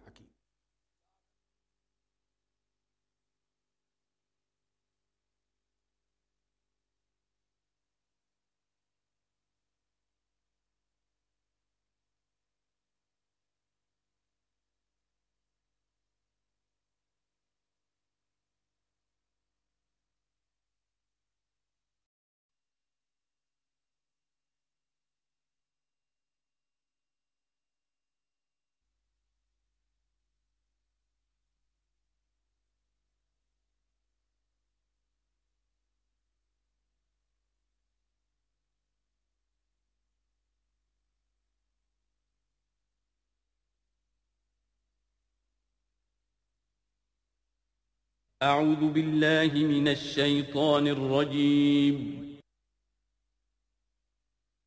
بسم الله الرحمن الرحيم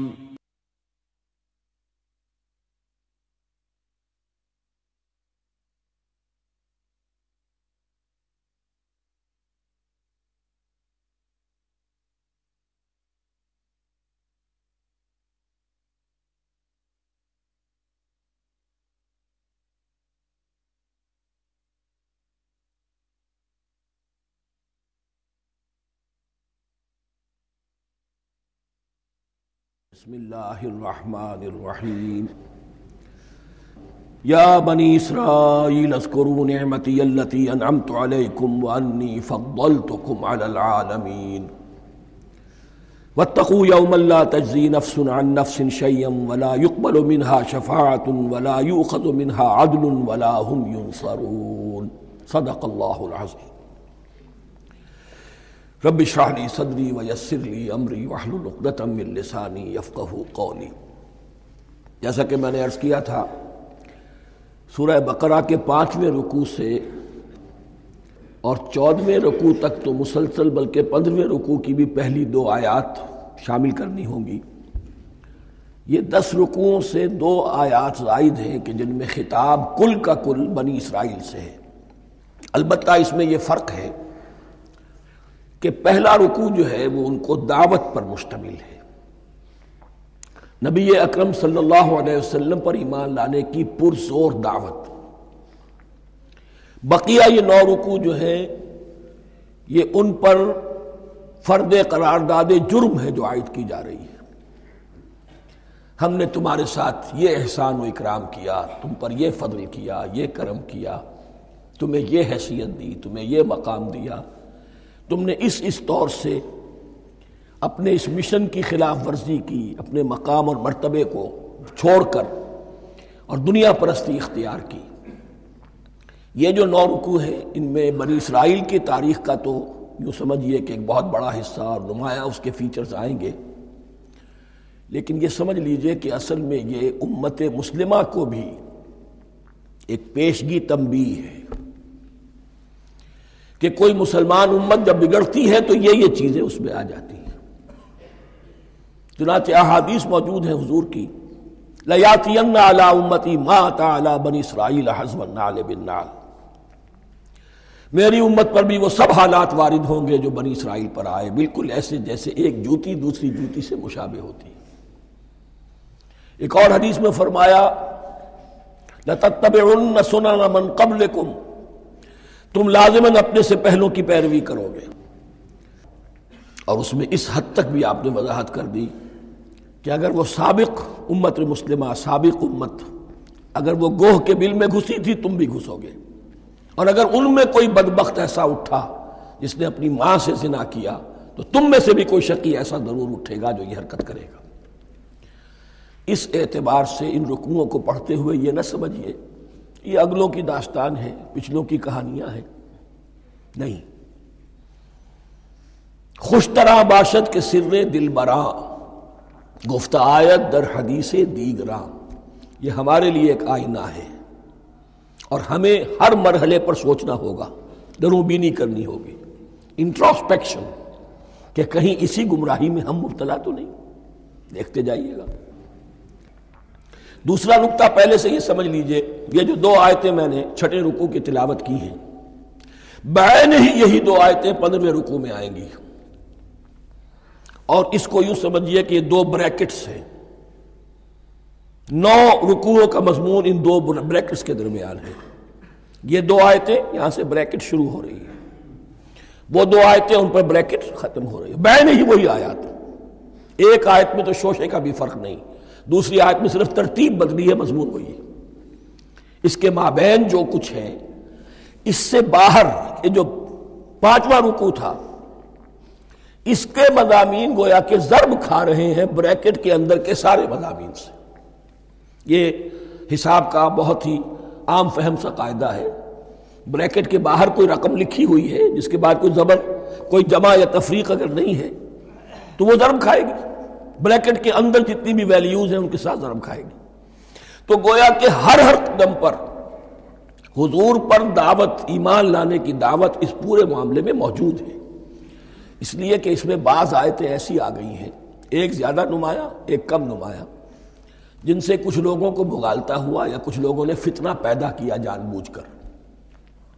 یہ فتنہ ایک بار پیدا ہوا تھا اکبر کے زمانے میں دین الہی کی شکل میں، کہ صرف خدا کو مان لینا، آخرت کو مان لینا اور نیک اعمال کرنا نجات کے لیے کافی ہے، کسی رسول پر ایمان لانا ضروری نہیں ہے۔ یہ صوفیاء میں بھی یہ فتنہ بہت بڑے پیمانے پر آیا۔ مسجد مندر ہکڑو نور، مسجد میں اور مندر میں ایک ہی نور ہے، سب مذاہب ایک ہی ہے، سارا فرق جو ہے شریعتوں کا ہے، عبادت کے ظاہری شکل کا ہے، وہ ہے رسولوں سے متعلق۔ رسولوں کو بیچ میں سے نکال دیجئے تو یہ دین الہی رہ جائے گا، اللہ کا دین۔ اتنا بڑا فتنہ تھا کہ جب ہندوستان میں سیاسی اعتبار سے، حکومت کے اعتبار سے مسلمانوں کا اقتدار چوٹی پر تھا، کلائمیکس پر، اکبر اعظم، اس وقت یہ دین الہی کا فتنہ اٹھا کہ دین محمدی کا اب دور ختم ہو گیا، وہ 1000 سال کے لیے تھا، 1000 سال پورے ہو گئے، اب الف ثانی ہے، دوسرا 1000 سال ہے، اس کے لیے نیا دین ہے، اسے دین اکبری بھی کہا گیا اور دین الہی بھی کہا گیا۔ اور اس میں ایک آیت آئے گی جس سے استدلال کیا ہے کچھ لوگوں نے۔ اس صدی میں پھر یہ فتنہ اٹھا تھا گاندھی کے فلسفے کے ذریعے سے، اور ایک بہت بڑا نابغہ انسان مسلمانوں میں سے، بہت بڑا نابغہ، جینیس، ابو الکلام آزاد، وہ بھی اس فتنے کا شکار ہو گیا۔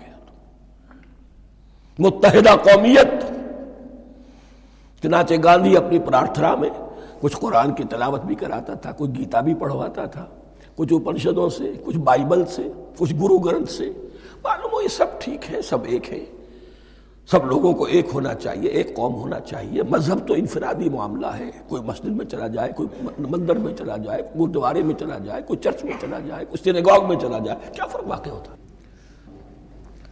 اس کا توڑ یہی ہے کہ سمجھ لیجئے یہ جو 7 آیتیں ہیں 5ویں رکوع کی، یہ ہے بریکٹ کے باہر، اور یہ ضرب کھا رہی ہے مسلسل، اس بریکٹوں کے درمیان جتنی بھی مضمون آ رہا ہے وہ سب ان کے تابع ہوگا۔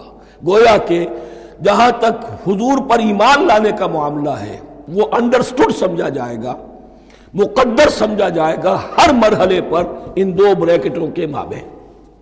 اب چلیے بسم اللہ۔ یا بنی اسرائیل اذکروا نعمتی التی انعمت علیکم وانی فضلتکم علی العالمین، اے اسرائیل کی اولاد، یاد کرو میرے اس انعام کو جو تم پر ہوا، اس کی وضاحت میں کر چکا ہوں، لیکن یہاں جو الفاظ آ رہے ہیں بہت زوردار، وَأَنِّي فَضَّلْتُكُمْ عَلَى الْعَالَمِينَ، میں نے تمہیں فضیلت عطا کی تمام جہانوں پر۔ یہاں ایک قاعدہ نوٹ کر لیجئے، عربی نحو کا قاعدہ یہ ہے کہ کہیں ظرف جس میں کوئی شے ہے، ظرف کی جمع لے لیتے ہیں، مراد ہوتا ہے مظروف، ظرف کے اندر جو شے ہے اس کی جمع۔ تمام جہانوں پر فضیلت، کیا فرشتوں پر بھی فضیلت؟ نہیں، جہان والوں پر، تمام اقوام عالم پر تمہیں فضیلت عطا کی، یہ مطلب ہے اس کا۔ تمام عالموں پر، تمام جہانوں پر، یعنی تمام جہان والوں پر، اس انسان عالم انسانیت کے اندر جتنے بھی مختلف گروہ ہیں، نسلیں ہیں، طبقات ہیں، ان میں فضیلت۔ وَاتَّقُوا يَوْمًا لَا تَجْزِي نَفْسٌ عَن نَفْسٍ شَيْئًا، میں عرض کر چکا ہوں، اب تیسری مرتبہ پھر عرض کر رہا ہوں، اصل شیخ آخرت، محاسبہ آخرت، یہ مستحضر ہوگا تو انسان سیدھا رہے گا۔ اس میں کمزوری آ جائے، ضعف آ جائے تو باقی ایمان باللہ، ایمان بالرسالت، یہ نہ معلوم کیا کیا شکلیں اختیار کر لیں۔ دیکھیے اس آیت کے اندر 4 اعتبارات سے محاسبہ آخرت کا زور ہے۔ وَاتَّقُوا يَوْمًا، ڈرو اس دن سے، لا تجزی نفس عن نفس شیئا، جس دن کوئی جان کسی دوسرے کے کام نہ آ سکے گی،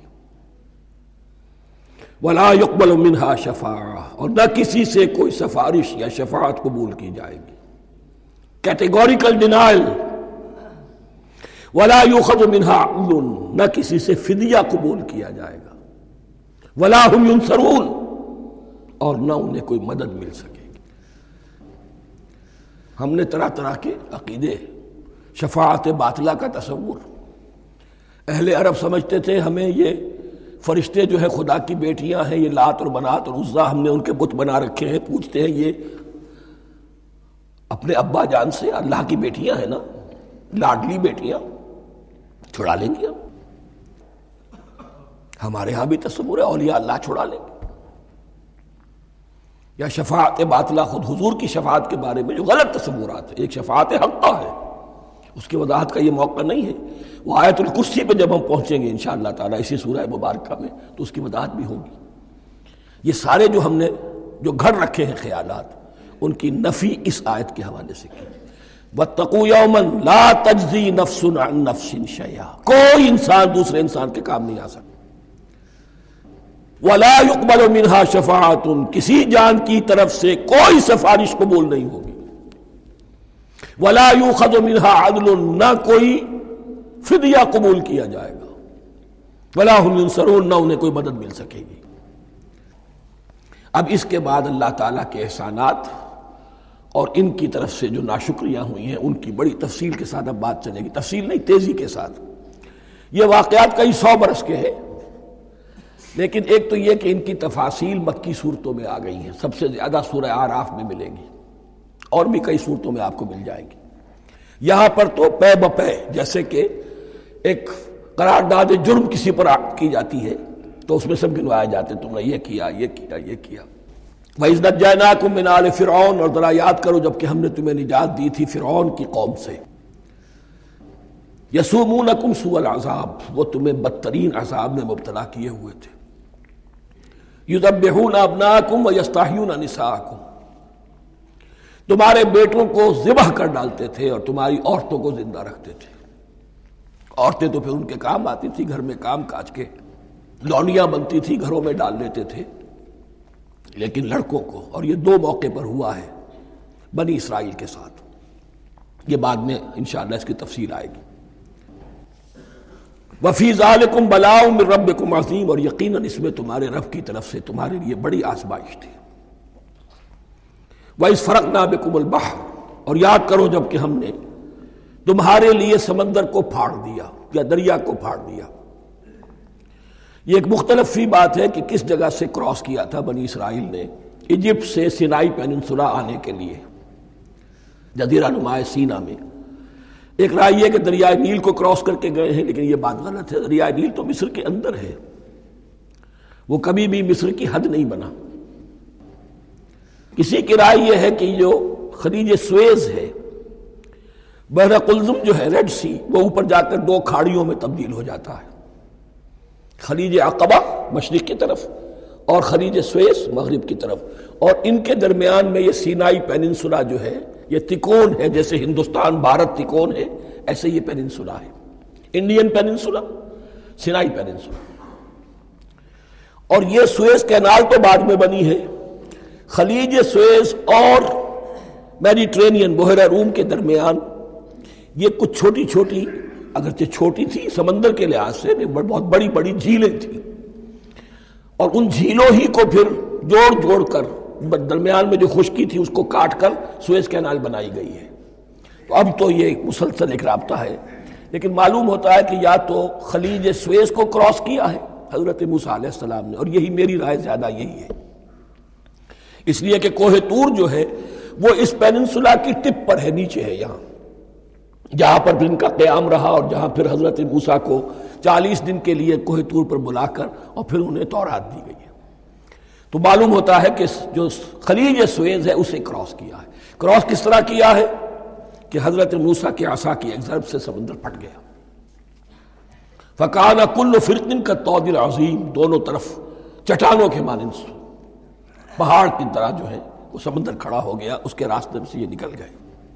اور پھر جب فرعون اور اپنا لشکر لے کر جب آیا ہے، اس نے سوچا ہم بھی نکل جائیں، وہ غرق ہو گئے، اس لیے کہ دونوں طرف کا پانی آپس میں مل گیا۔ یہ تھی کیفیت، اور معجزانہ کیفیت تھی، یہ کوئی فطرت کے یا نیچر کے اصول کے مطابق بات نہیں تھی، اور میں عرض کر چکا ہوں، آپ کو بتا چکا ہوں معجزہ کسے کہتے ہیں۔ وَإِذْ فَرَقْنَا بِكُمُ الْبَحْرَ فَأَنْجَيْنَاكُمْ، جب ہم نے تمہارے لیے یا تمہارے ساتھ سمندر کو پھاڑ دیا تمہارے لیے، تمہارے گزرگاہ بنانے کے لیے، تو تمہیں تو نجات دے دی۔ وَأَغْرَقْنَا آلَ فِرْعَوْنَ وَأَنْتُمْ تَنظُرُونَ، اور تمہاری نگاہوں کے سامنے فرعون کے لاؤ لشکر کو غرق کیا، تم دیکھ رہے تھے۔ یہ گزر چکے تھے، اس ساحل پر کھڑے ہیں، ادھر سے یہ داخل ہوئے ہیں اور پانی دونوں طرف سے آ کر مل گیا اور یہ غرق ہو گئے۔ وَإِذْ وَعَدْنَا مُوسَىٰ 40 لَيْلَةً، اور یاد کرو پھر جب کوہ طور پر ہم نے موسیٰ کو 40 دن کے لیے بلایا۔ ثُمَّ اتَّخَذْتُمُ الْعِجْلَ، ان کی غیر حاضری میں تم نے بچھڑے کی پرستی شروع کر دی، اسے معبود بنا لیا، من بعدہ، اس کی غیر موجودگی میں، وَأَنْتُمْ ظَالِمُونَ، تم بہت بڑا ظلم تھا جس کا ارتکاب کیا۔ ان الشرک لظلم عظیم، عظیم ترین ظلم جو ہے وہ شرک ہے، اور شرک جلی کی یہ شکل کہ بچڑے کو پوج رہے ہو۔ ثم عفونا عنکم من بعد ذلک، پھر ہم نے تمہیں اس کے بعد بھی معاف کیا، یہ ہمارا کرم رہا ہے، ہماری رحمت رہی۔ من بعد ذلک لعلکم تشکرون، تاکہ تم شکر کرو۔ وَإِذْ آتَيْنَا مُوسَى الْكِتَابَ وَالْفُرْقَانَ لَعَلَّكُمْ تَهْتَدُونَ، اور یاد کرو جب کہ ہم نے موسیٰ کو کتاب اور فرقان عطا فرمائی۔ یہ فرقان حق اور باطل کے درمیان فرق کر دینے والی چیز، اور کتاب عام طور پر جو آتا ہے وہ شریعت کے لیے آتا ہے، شریعت بھی دی، کتاب بھی دی اور فرقان بھی دیا، لعلکم تہتدون، تاکہ تم ہدایت پاؤ۔ وَإِذْ قَالَ مُوسَىٰ لِقَوْمِهِ، اور یاد کرو جب کہ کہا تھا موسیٰ نے اپنی قوم سے، یا قوم انکم ظلمتم انفسکم باتخاذکم العجل، اے میری قوم کے لوگو، یقیناً تم نے اپنے اوپر بڑا ظلم کیا ہے بچڑے کو معبود بنا کر۔ فَتُوبُوا إِلَىٰ بَارِئِكُمْ، پس توبہ کرو اپنے پروردگار، اپنے خالق کی جناب میں۔ باری اللہ تعالیٰ ہے، باری۔ فَاقْتُلُوا أَنفُسَكُمْ، تو قتل کرو اپنے آپ کو۔ یہ چیز جو ہے تورات میں تفصیل سے آئی ہے، قرآن میں نہیں ہے۔ اسی اعتبار سے میں نے آپ کو بتایا تھا کہ تورات کا مطالعہ اس اعتبار سے مفید ہے کہ بہت سے واقعات کا قرآن میں ذکر ہے، اجمالاً اشارہ ہے، اس کی تفصیل کے لیے ہمیں تورات سے رجوع کرنا پڑتا ہے، ورنہ یہ کہ اس آیت کا صحیح مفہوم واضح نہیں ہوگا۔ فَاقْتُلُوا أَنفُسَكُمْ، اپنے آپ کو قتل کرو، کیا مانی؟ یہ قتل مرتد کی سزا ہے۔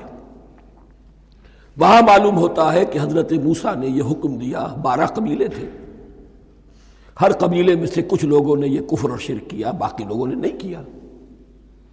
انہیں حکم دیا گیا کہ اپنے قبیلے کے لوگ ان کو قتل کریں جو ان کے قبیلے میں سے اس کفر کے مرتکب ہوئے۔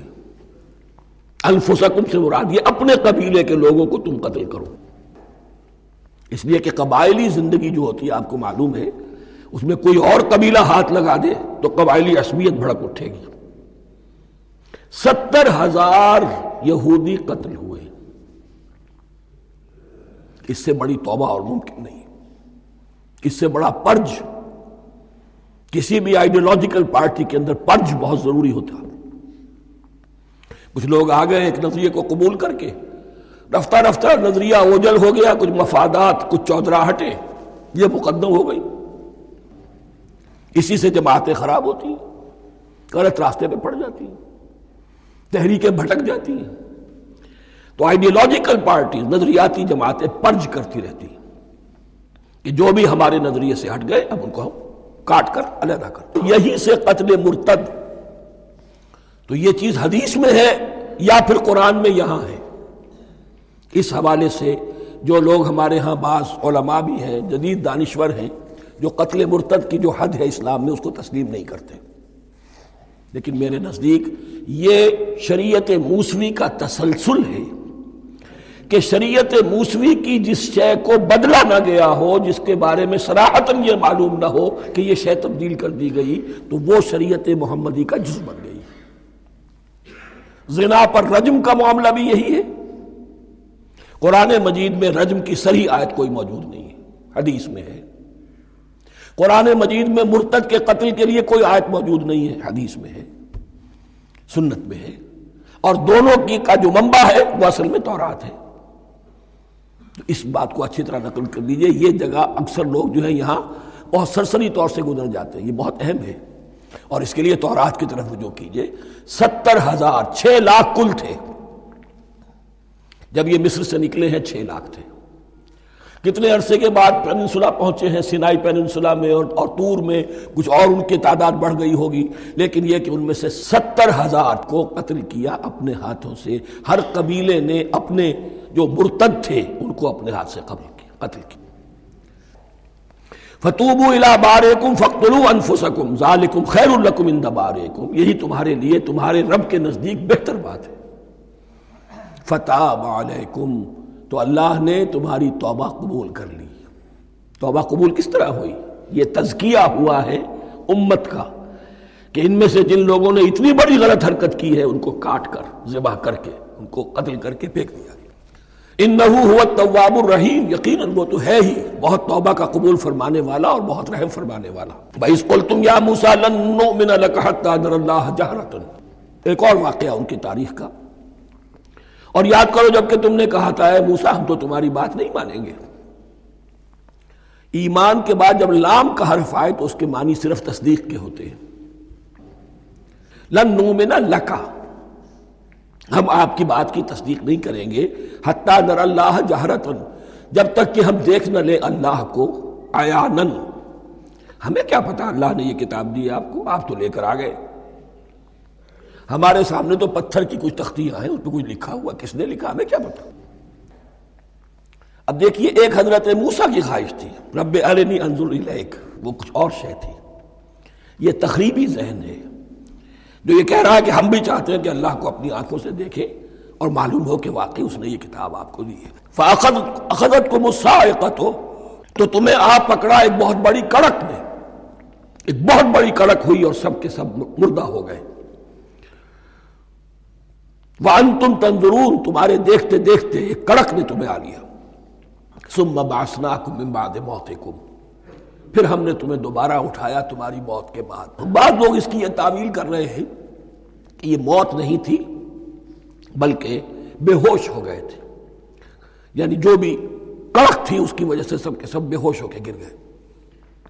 لیکن میرے نزدیک یہاں تعویل کی ضرورت نہیں، بعد سے بعد الموت اللہ کے لیے کوئی مشکل نہیں۔ ہم الفاظ کو خواب کاہے کو ان کے اصل جو مفہوم ہے جو کہ صاف ہے، صریح ہے، اس سے خواب کاہے کے لیے موڑ کر لے کر جائیں۔ ثم بعثناکم من بعد موتکم لعلکم تشکرون، تاکہ تم شکر کرو۔ وظللنا علیکم الغمام وانزلنا علیکم المن والسلوى، اور ہم نے تم پر ابر کا سایہ کیا۔ اب 6 لاکھ کا قافلہ چل رہا ہے، سینائی پیننسولا، صحرا، کوئی اوٹ نہیں، کوئی سایہ نہیں، لق و دق، دھوپ کی تپش۔ تو اللہ کا فضل ہوا کہ ایک سائے کی طرح ابر جو ہے ان کے ساتھ ساتھ جہاں جہاں وہ جا رہے ہیں وہ ابر ان پر سایہ کیے ہوئے۔ وَأَنزَلْنَا عَلَيْكُمُ الْمَنَّ وَالسَّلْوَىٰ، کھانے کو کچھ نہیں، تو من اور سلوہ نازل کیے گئے۔ من ایسے اترتا تھا رات کے وقت کہ جیسے شبنم کے قطرے ہوتے ہیں، لیکن وہ ہوتا تھا کسی ایسی چیز کا جس میں شیرینی تھی، اور پھر وہ زمین پر آ کر جم کر وہ ایک گویا کہ دانہ بن جاتے تھے، یہ ان کا اناج ہو گیا۔ کاربوہائیڈریٹ سپلائی اس سے ہو گئی، من سے۔ اور سلوہ ایک خاص قسم کا پرندہ بٹیر کی شکل کا جو بے پناہ بڑی تعداد میں ان کے بڑے بڑے جھنڈ آتے تھے شام کے وقت، اور وہ ان کے ڈیرا جہاں ہوتا تھا اس کے گرد وہ اتر آتے تھے، اور رات کی تاریکی میں یہ آسانی سے ان کو پکڑتے تھے، ان کو کھاتے تھے بھون کر، اور یہ ان کی پروٹین ہو گئی۔ پوری غذا جو ہے اللہ تعالیٰ نے ان کو فراہم کر دی۔ وَأَنزَلْنَا عَلَيْكُمُ الْمَنَّ وَالسَّلْوَىٰ كُلُوا مِن طَيِّبَاتِ مَا رَزَقْنَاكُمْ، کھاؤ ان پاکیزہ چیزوں کو جو ہم نے تمہیں عطا کی ہیں۔ وَمَا ظَلَمُونَا، ہم نے تو ان پر کوئی ظلم نہیں کیا، وَلَٰكِن كَانُوا أَنفُسَهُمْ يَظْلِمُونَ، لیکن وہ خود ہی اپنے اوپر ظلم ڈھاتے رہے، ہر قدم پر نافرمانی اور ناشکری۔ اس کی بھی ناشکری آگے آ جائے گی چل کر، من و سلوہ سے بھی ناشکری کی انہوں نے۔ وَإِذْ قُلْنَا ادْخُلُوا هَٰذِهِ الْقَرْيَةَ فَكُلُوا مِنْهَا حَيْثُ شِئْتُمْ رَغَدًا وَادْخُلُوا الْبَابَ سُجَّدًا وَقُولُوا حِطَّةٌ نَغْفِرْ لَكُمْ خَطَايَاكُمْ، اور یاد کرو جب کہ ہم نے تم سے کہا تھا اس شہر میں داخل ہو جاؤ اور پھر کھاؤ اس میں سے با فراغت جہاں سے چاہو جو چاہو، لیکن دیکھنا دروازے میں داخل ہونا جھک کر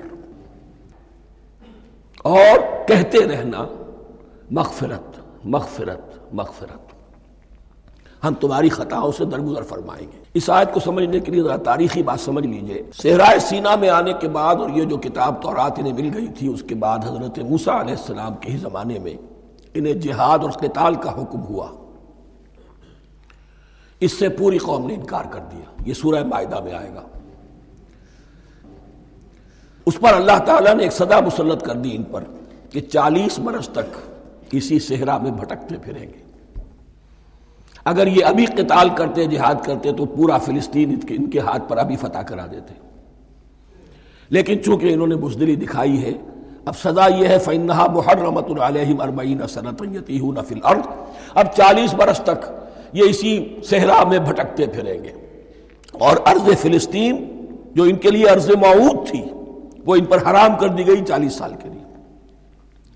اس 40 سال کے عرصے میں حضرت موسیٰ کا بھی انتقال ہو گیا، حضرت ہارون کا بھی ہو گیا، اور اس عرصے میں ایک نئی نسل پیدا ہوئی۔ وہ جو غلامی کا داغ اٹھائے ہوئی نسل آئی تھی مصر سے، جن کے اندر مورل کیریکٹر جو ہے وہ بہت کمزور ہو جاتا ہے، وہ پوری نسل ختم ہو گئی، نئی نسل اب پیدا ہوئی۔ 40 برس صحرا میں پیدا ہوئے، یہی پلے بڑھے، ان میں اب ایک جذبہ تھا۔ حضرت موسیٰ کے پھر جو خلیفہ تھے یوشع ابن نون، جوشوا، تورات میں ان کا نام جوشوا ہے، یوشع، ان کی سرکردگی میں اب بنی اسرائیل کی اس نئی نسل نے قتال کیا، جنگ کی، اور پہلا شہر جو فتح ہوا وہ اریحا۔ آج بھی وہ شہر جو ہے جیریکو جو آپ دیکھتے ہیں خبروں کے اندر آتا ہے بار بار، اریحا اس کا پرانا نام ہے، یہ شہر فتح ہوا۔ اس فتح کی بات کا تذکرہ ہو رہا ہے۔ یاد کرو جب کہ ہم نے تم سے کہا تھا اس بستی میں، اس شہر میں داخل ہو جاؤ، فاتحانہ، اور پھر جو کچھ یہاں ہے، جو نعمتیں ہیں، ان سے متمتع ہو، کھاؤ پیو، لیکن داخل ہونا سجدہ کرتے ہوئے، مراد کیا؟ جھک کر، یعنی ایسا نہ ہو کہ تکبر کی وجہ سے تمہاری گردنیں اکڑ جائیں، گردنیں جھکا کر اللہ کا احسان مانو، یہ نہ سمجھو کہ یہ فتح تم نے حاصل کی۔ اس کی تفسیر اصل میں نظر آتی ہے حضور کی شخصیت میں، کہ جب فتح مکہ کے موقع پر مکے میں داخل ہوئے ہیں تو جس سواری پر آپ بیٹھے ہوئے تھے، آپ کی پیشانی اس کی گردن کے ساتھ جڑی ہوئی تھی۔ یہ وقت ہوتا ہے جب کہ تکبر اور تعلی، فاتح کی حیثیت سے آنا، اور بندہ مومن کے لیے یہی وقت ہے تواضع کا، جھکنے کا۔ وَقُولُوا حِطَّةٌ، حتیٰ یہود تو کہتے ہیں جھاڑ دینے کو، تو اس کے معنی کیا ہے؟ اے اللہ ہمارے گناہ جھاڑ دے، مغفرت، اے اللہ ہمیں مغفرت، ہماری مغفرت فرما، جو خطائیں ہو گئی بخش دے۔ قولوا حِطَّةٌ، تمہاری زبان پر استغفار ہونا چاہیے، تمہاری گردنیں جھکی ہوئی ہونی چاہیے۔ نغفر لکم خطایاکم، اگر تم اس پر عمل کرو گے ہم تمہاری خطایا جو ہے، خطائیں جو ہیں انہیں معاف فرما دیں گے۔ وسنزید المحسنین، اور جو تم میں محسن ہوں گے انہیں اور بھی زیادہ دیں گے، اور انعام و اکرام آئیں گے۔ فبدل الذین ظلموا قولا غیر الذی قیل لہم، تو ان میں سے جو ظالم تھے، جو بد کردار تھے، انہوں نے بدل دیا، ایک اور قول اختیار کر لیا اس قول کی جگہ جو انہیں کہا گیا تھا حتہ حتہ، انہوں نے کہنا شروع کیا ہنتا ہنتا، ہمیں تو گیہوں چاہیے، گیہوں چاہیے۔ یہ بعد میں ابھی آ جائے گا اگلے رکوع کے اندر، کہ من و سلوہ سے ان کی طبیعتیں بھر گئی تھی ایک ہی چیز کھا کھا کے۔ اب وہ کہہ رہے تھے کوئی چیز ہمیں جو ہے زمین کی روئیدگی میں سے، پیداوار میں سے، تو وہ ان کے زبان پر انہوں نے مذاق اڑاتے ہوئے گویا کہ حضرت موسیٰ علیہ السلام کے ذریعے سے حکم ملا ہے، استہزاء کر رہے ہیں، حتۃ کی بجائے حنتۃ۔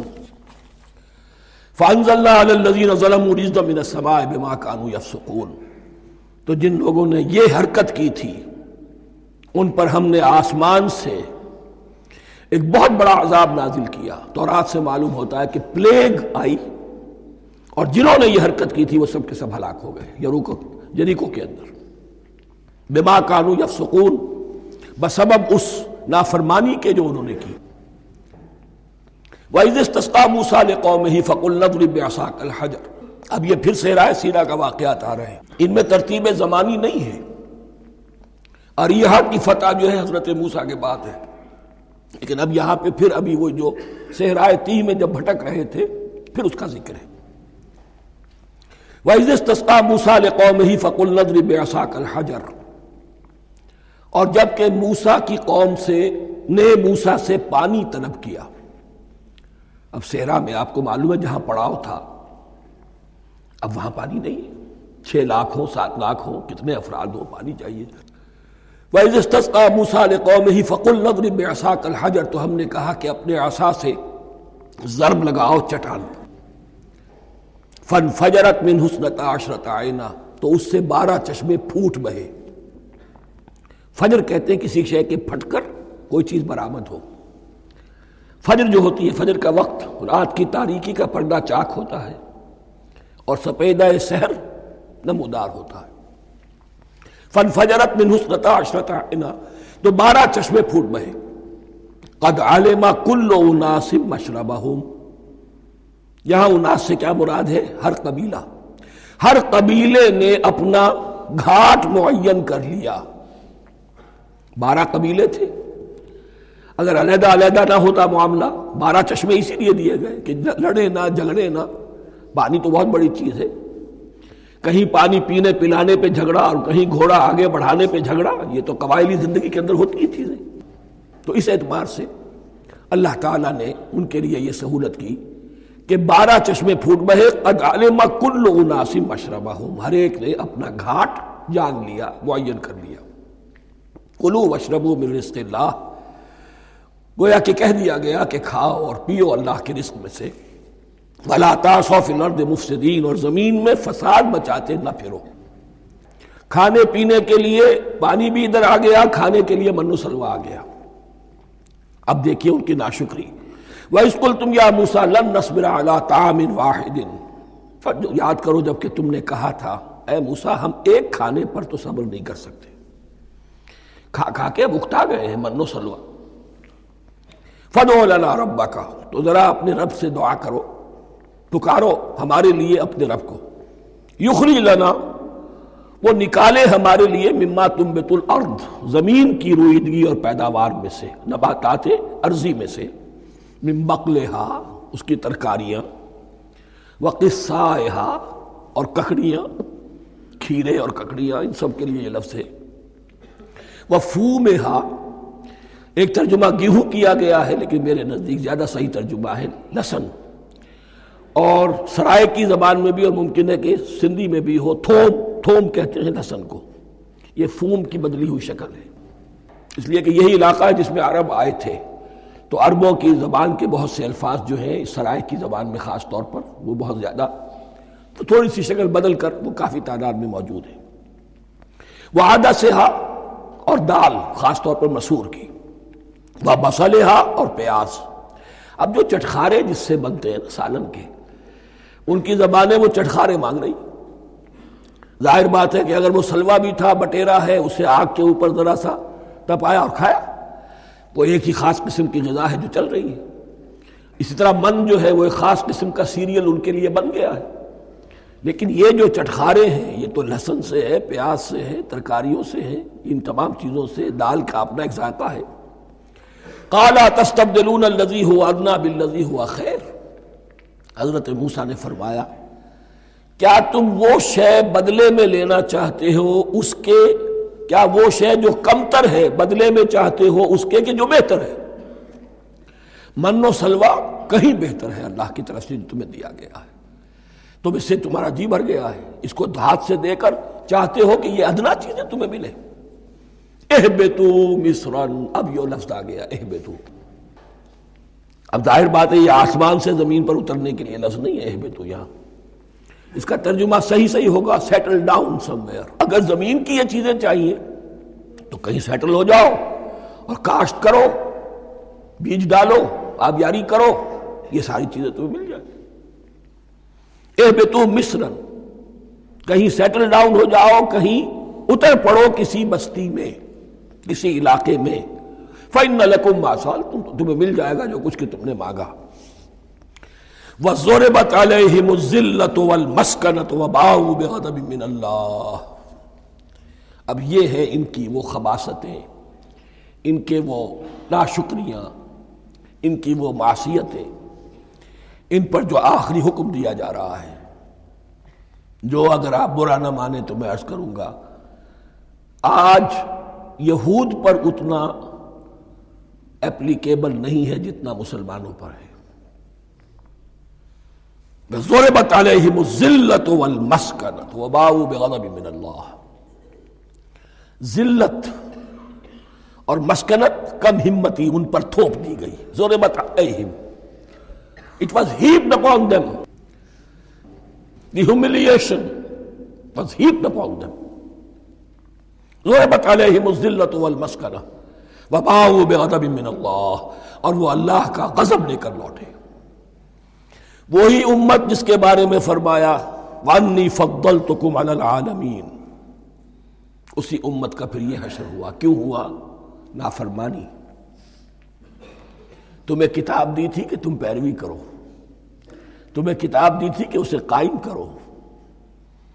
وَلَوْ أَنَّ أَهْلَ الْكِتَابِ أَقَامُوا التَّوْرَاةَ وَالْإِنْجِيلَ وَمَا أُنزِلَ إِلَيْهِم مِّن رَّبِّهِمْ لَأَكَلُوا مِن فَوْقِهِمْ وَمِن تَحْتِ أَرْجُلِهِمْ، اگر یہ تورات اور انجیل کو قائم کرتے، نافذ کرتے، تو نعمتیں زمین بھی اگلتی، ان کے قدموں کے نیچے سے نعمتیں جو ہیں وہ پھوٹتی، اور ان کے سروں کے اوپر سے بھی بارش ہوتی نعمتوں کی۔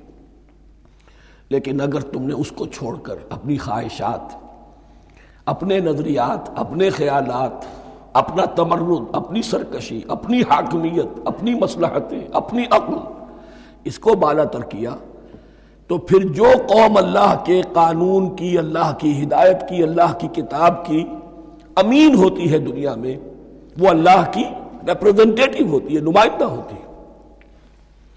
اگر وہ اپنے عمل سے مس ریپرزنٹ کرے اللہ کو، تو وہ کافروں سے بڑھ کر مغضوب اور کافروں سے بڑھ کر مبغوض ہو جاتی ہے، مغضوب بھی مبغوض بھی۔ کافروں کو تو دین پہنچانا تمہارے ذمہ تھا، تم نے دین ان کو کیا پہنچانا تھا، تم تو خود دین سے منحرف ہو گئے۔ آج اس جگہ پر امت مسلمہ کھڑی ہے کہ 1.25 بلین یا 1.5 بلین، 125 کروڑ عزت نام کی شے نہیں ہے، کہ عزت نام تھا جس کا گئی تیمور کے گھر سے، سارے معاملات دنیا کے G7 G15 کے ہاتھ میں ہیں، سیکیورٹی کونسل اس کے پرماننٹ ممبر کا ویٹو ہے، اور نہ سیکیورٹی کونسل میں اور نہ کہیں کسی G7 میں، نہ G9 میں، نہ G15 میں کوئی مسلمان ملک نہیں۔ کسنمی پرست کی بھیا کیستی، ہماری اپنی پالیسیز کہیں اور طے ہوتی ہیں، ہمارے اپنے بجٹ کہیں اور بنتے ہیں، ہماری صلح اور جنگ کسی اور کے اشارے سے ہوتی ہے، ریموٹ کنٹرول۔ یہ ذلت اور مسکنت۔ آپ کے ریڈیو پر، ٹیلی ویژن پر خبریں آتی رہیں کہ اتنے مسلمانوں کے ساتھ یہ کر دیا، اتنی مسلمان عورتوں کی بے حرمتی کر دی، لیکن یہاں ہم بیٹھے ہوئے اپنے اپنے دھندوں میں، اپنے اپنے کاروبار میں، اپنی اپنی ملازمتوں میں، اپنے اپنے کیریئرز میں، دنیا میں کیا کچھ ہو رہا ہے۔ بہرحال اس وقت یہ جو ہے، میں نے جیسا کہ عرض کیا تھا کہ یہ ہے تاریخ بنی اسرائیل کی، لیکن خوشترا باشد کے سر دل براں، گفت آیت در حدیث دیگراں، یہ ہمارا نقشہ ہے آج اس آیت میں۔ ضربت علیہم الذلۃ والمسکنۃ وباؤوا بغضب من اللہ، اور یہ کیوں؟ ذالک بانہم کانوا یکفرون بآیات اللہ، یہ اس لیے کہ وہ اللہ کی آیات کا انکار کرتے رہے، وَيَقْتُلُونَ النَّبِيِّينَ بِغَيْرِ الْحَقِّ، اللہ کے نبیوں کو ناحق قتل کرتے رہے۔ ہمارے ہاں بھی مجددین امت میں سے کتنے ہیں جو جیلوں میں ڈالے گئے، جن کو ایسی ایسی مار پڑی ہے کہ کہا جاتا ہے کہ ہاتھی کو بھی وہ مار پڑتی تو برداشت نہ کرتا۔ احمد ابن حنبل کے ساتھ کیا ہوا؟ ابو حنیفہ جیل میں انتقال کیا، امام مالک کے کندھے کھینچ دیے گئے، اتار دیے گئے، منہ کالا کر کے اور اونٹ پر بٹھا کر پھرایا گیا۔ امام دار الہجرہ شیخ احمد سرہندی جیل میں رہے، سید احمد بریلوی اور ان کے ساتھیوں کو خود مسلمانوں نے تہہ تیغ کیا ہے۔ بہرحال یہ داستانیں ہیں، اب نبی تو کوئی نہیں آئے گا، ان کے ہاں نبی تھے، ہمارے ہاں مجددین ہیں، علماء حق ہیں، ایسے کہ حدیث بھی ہے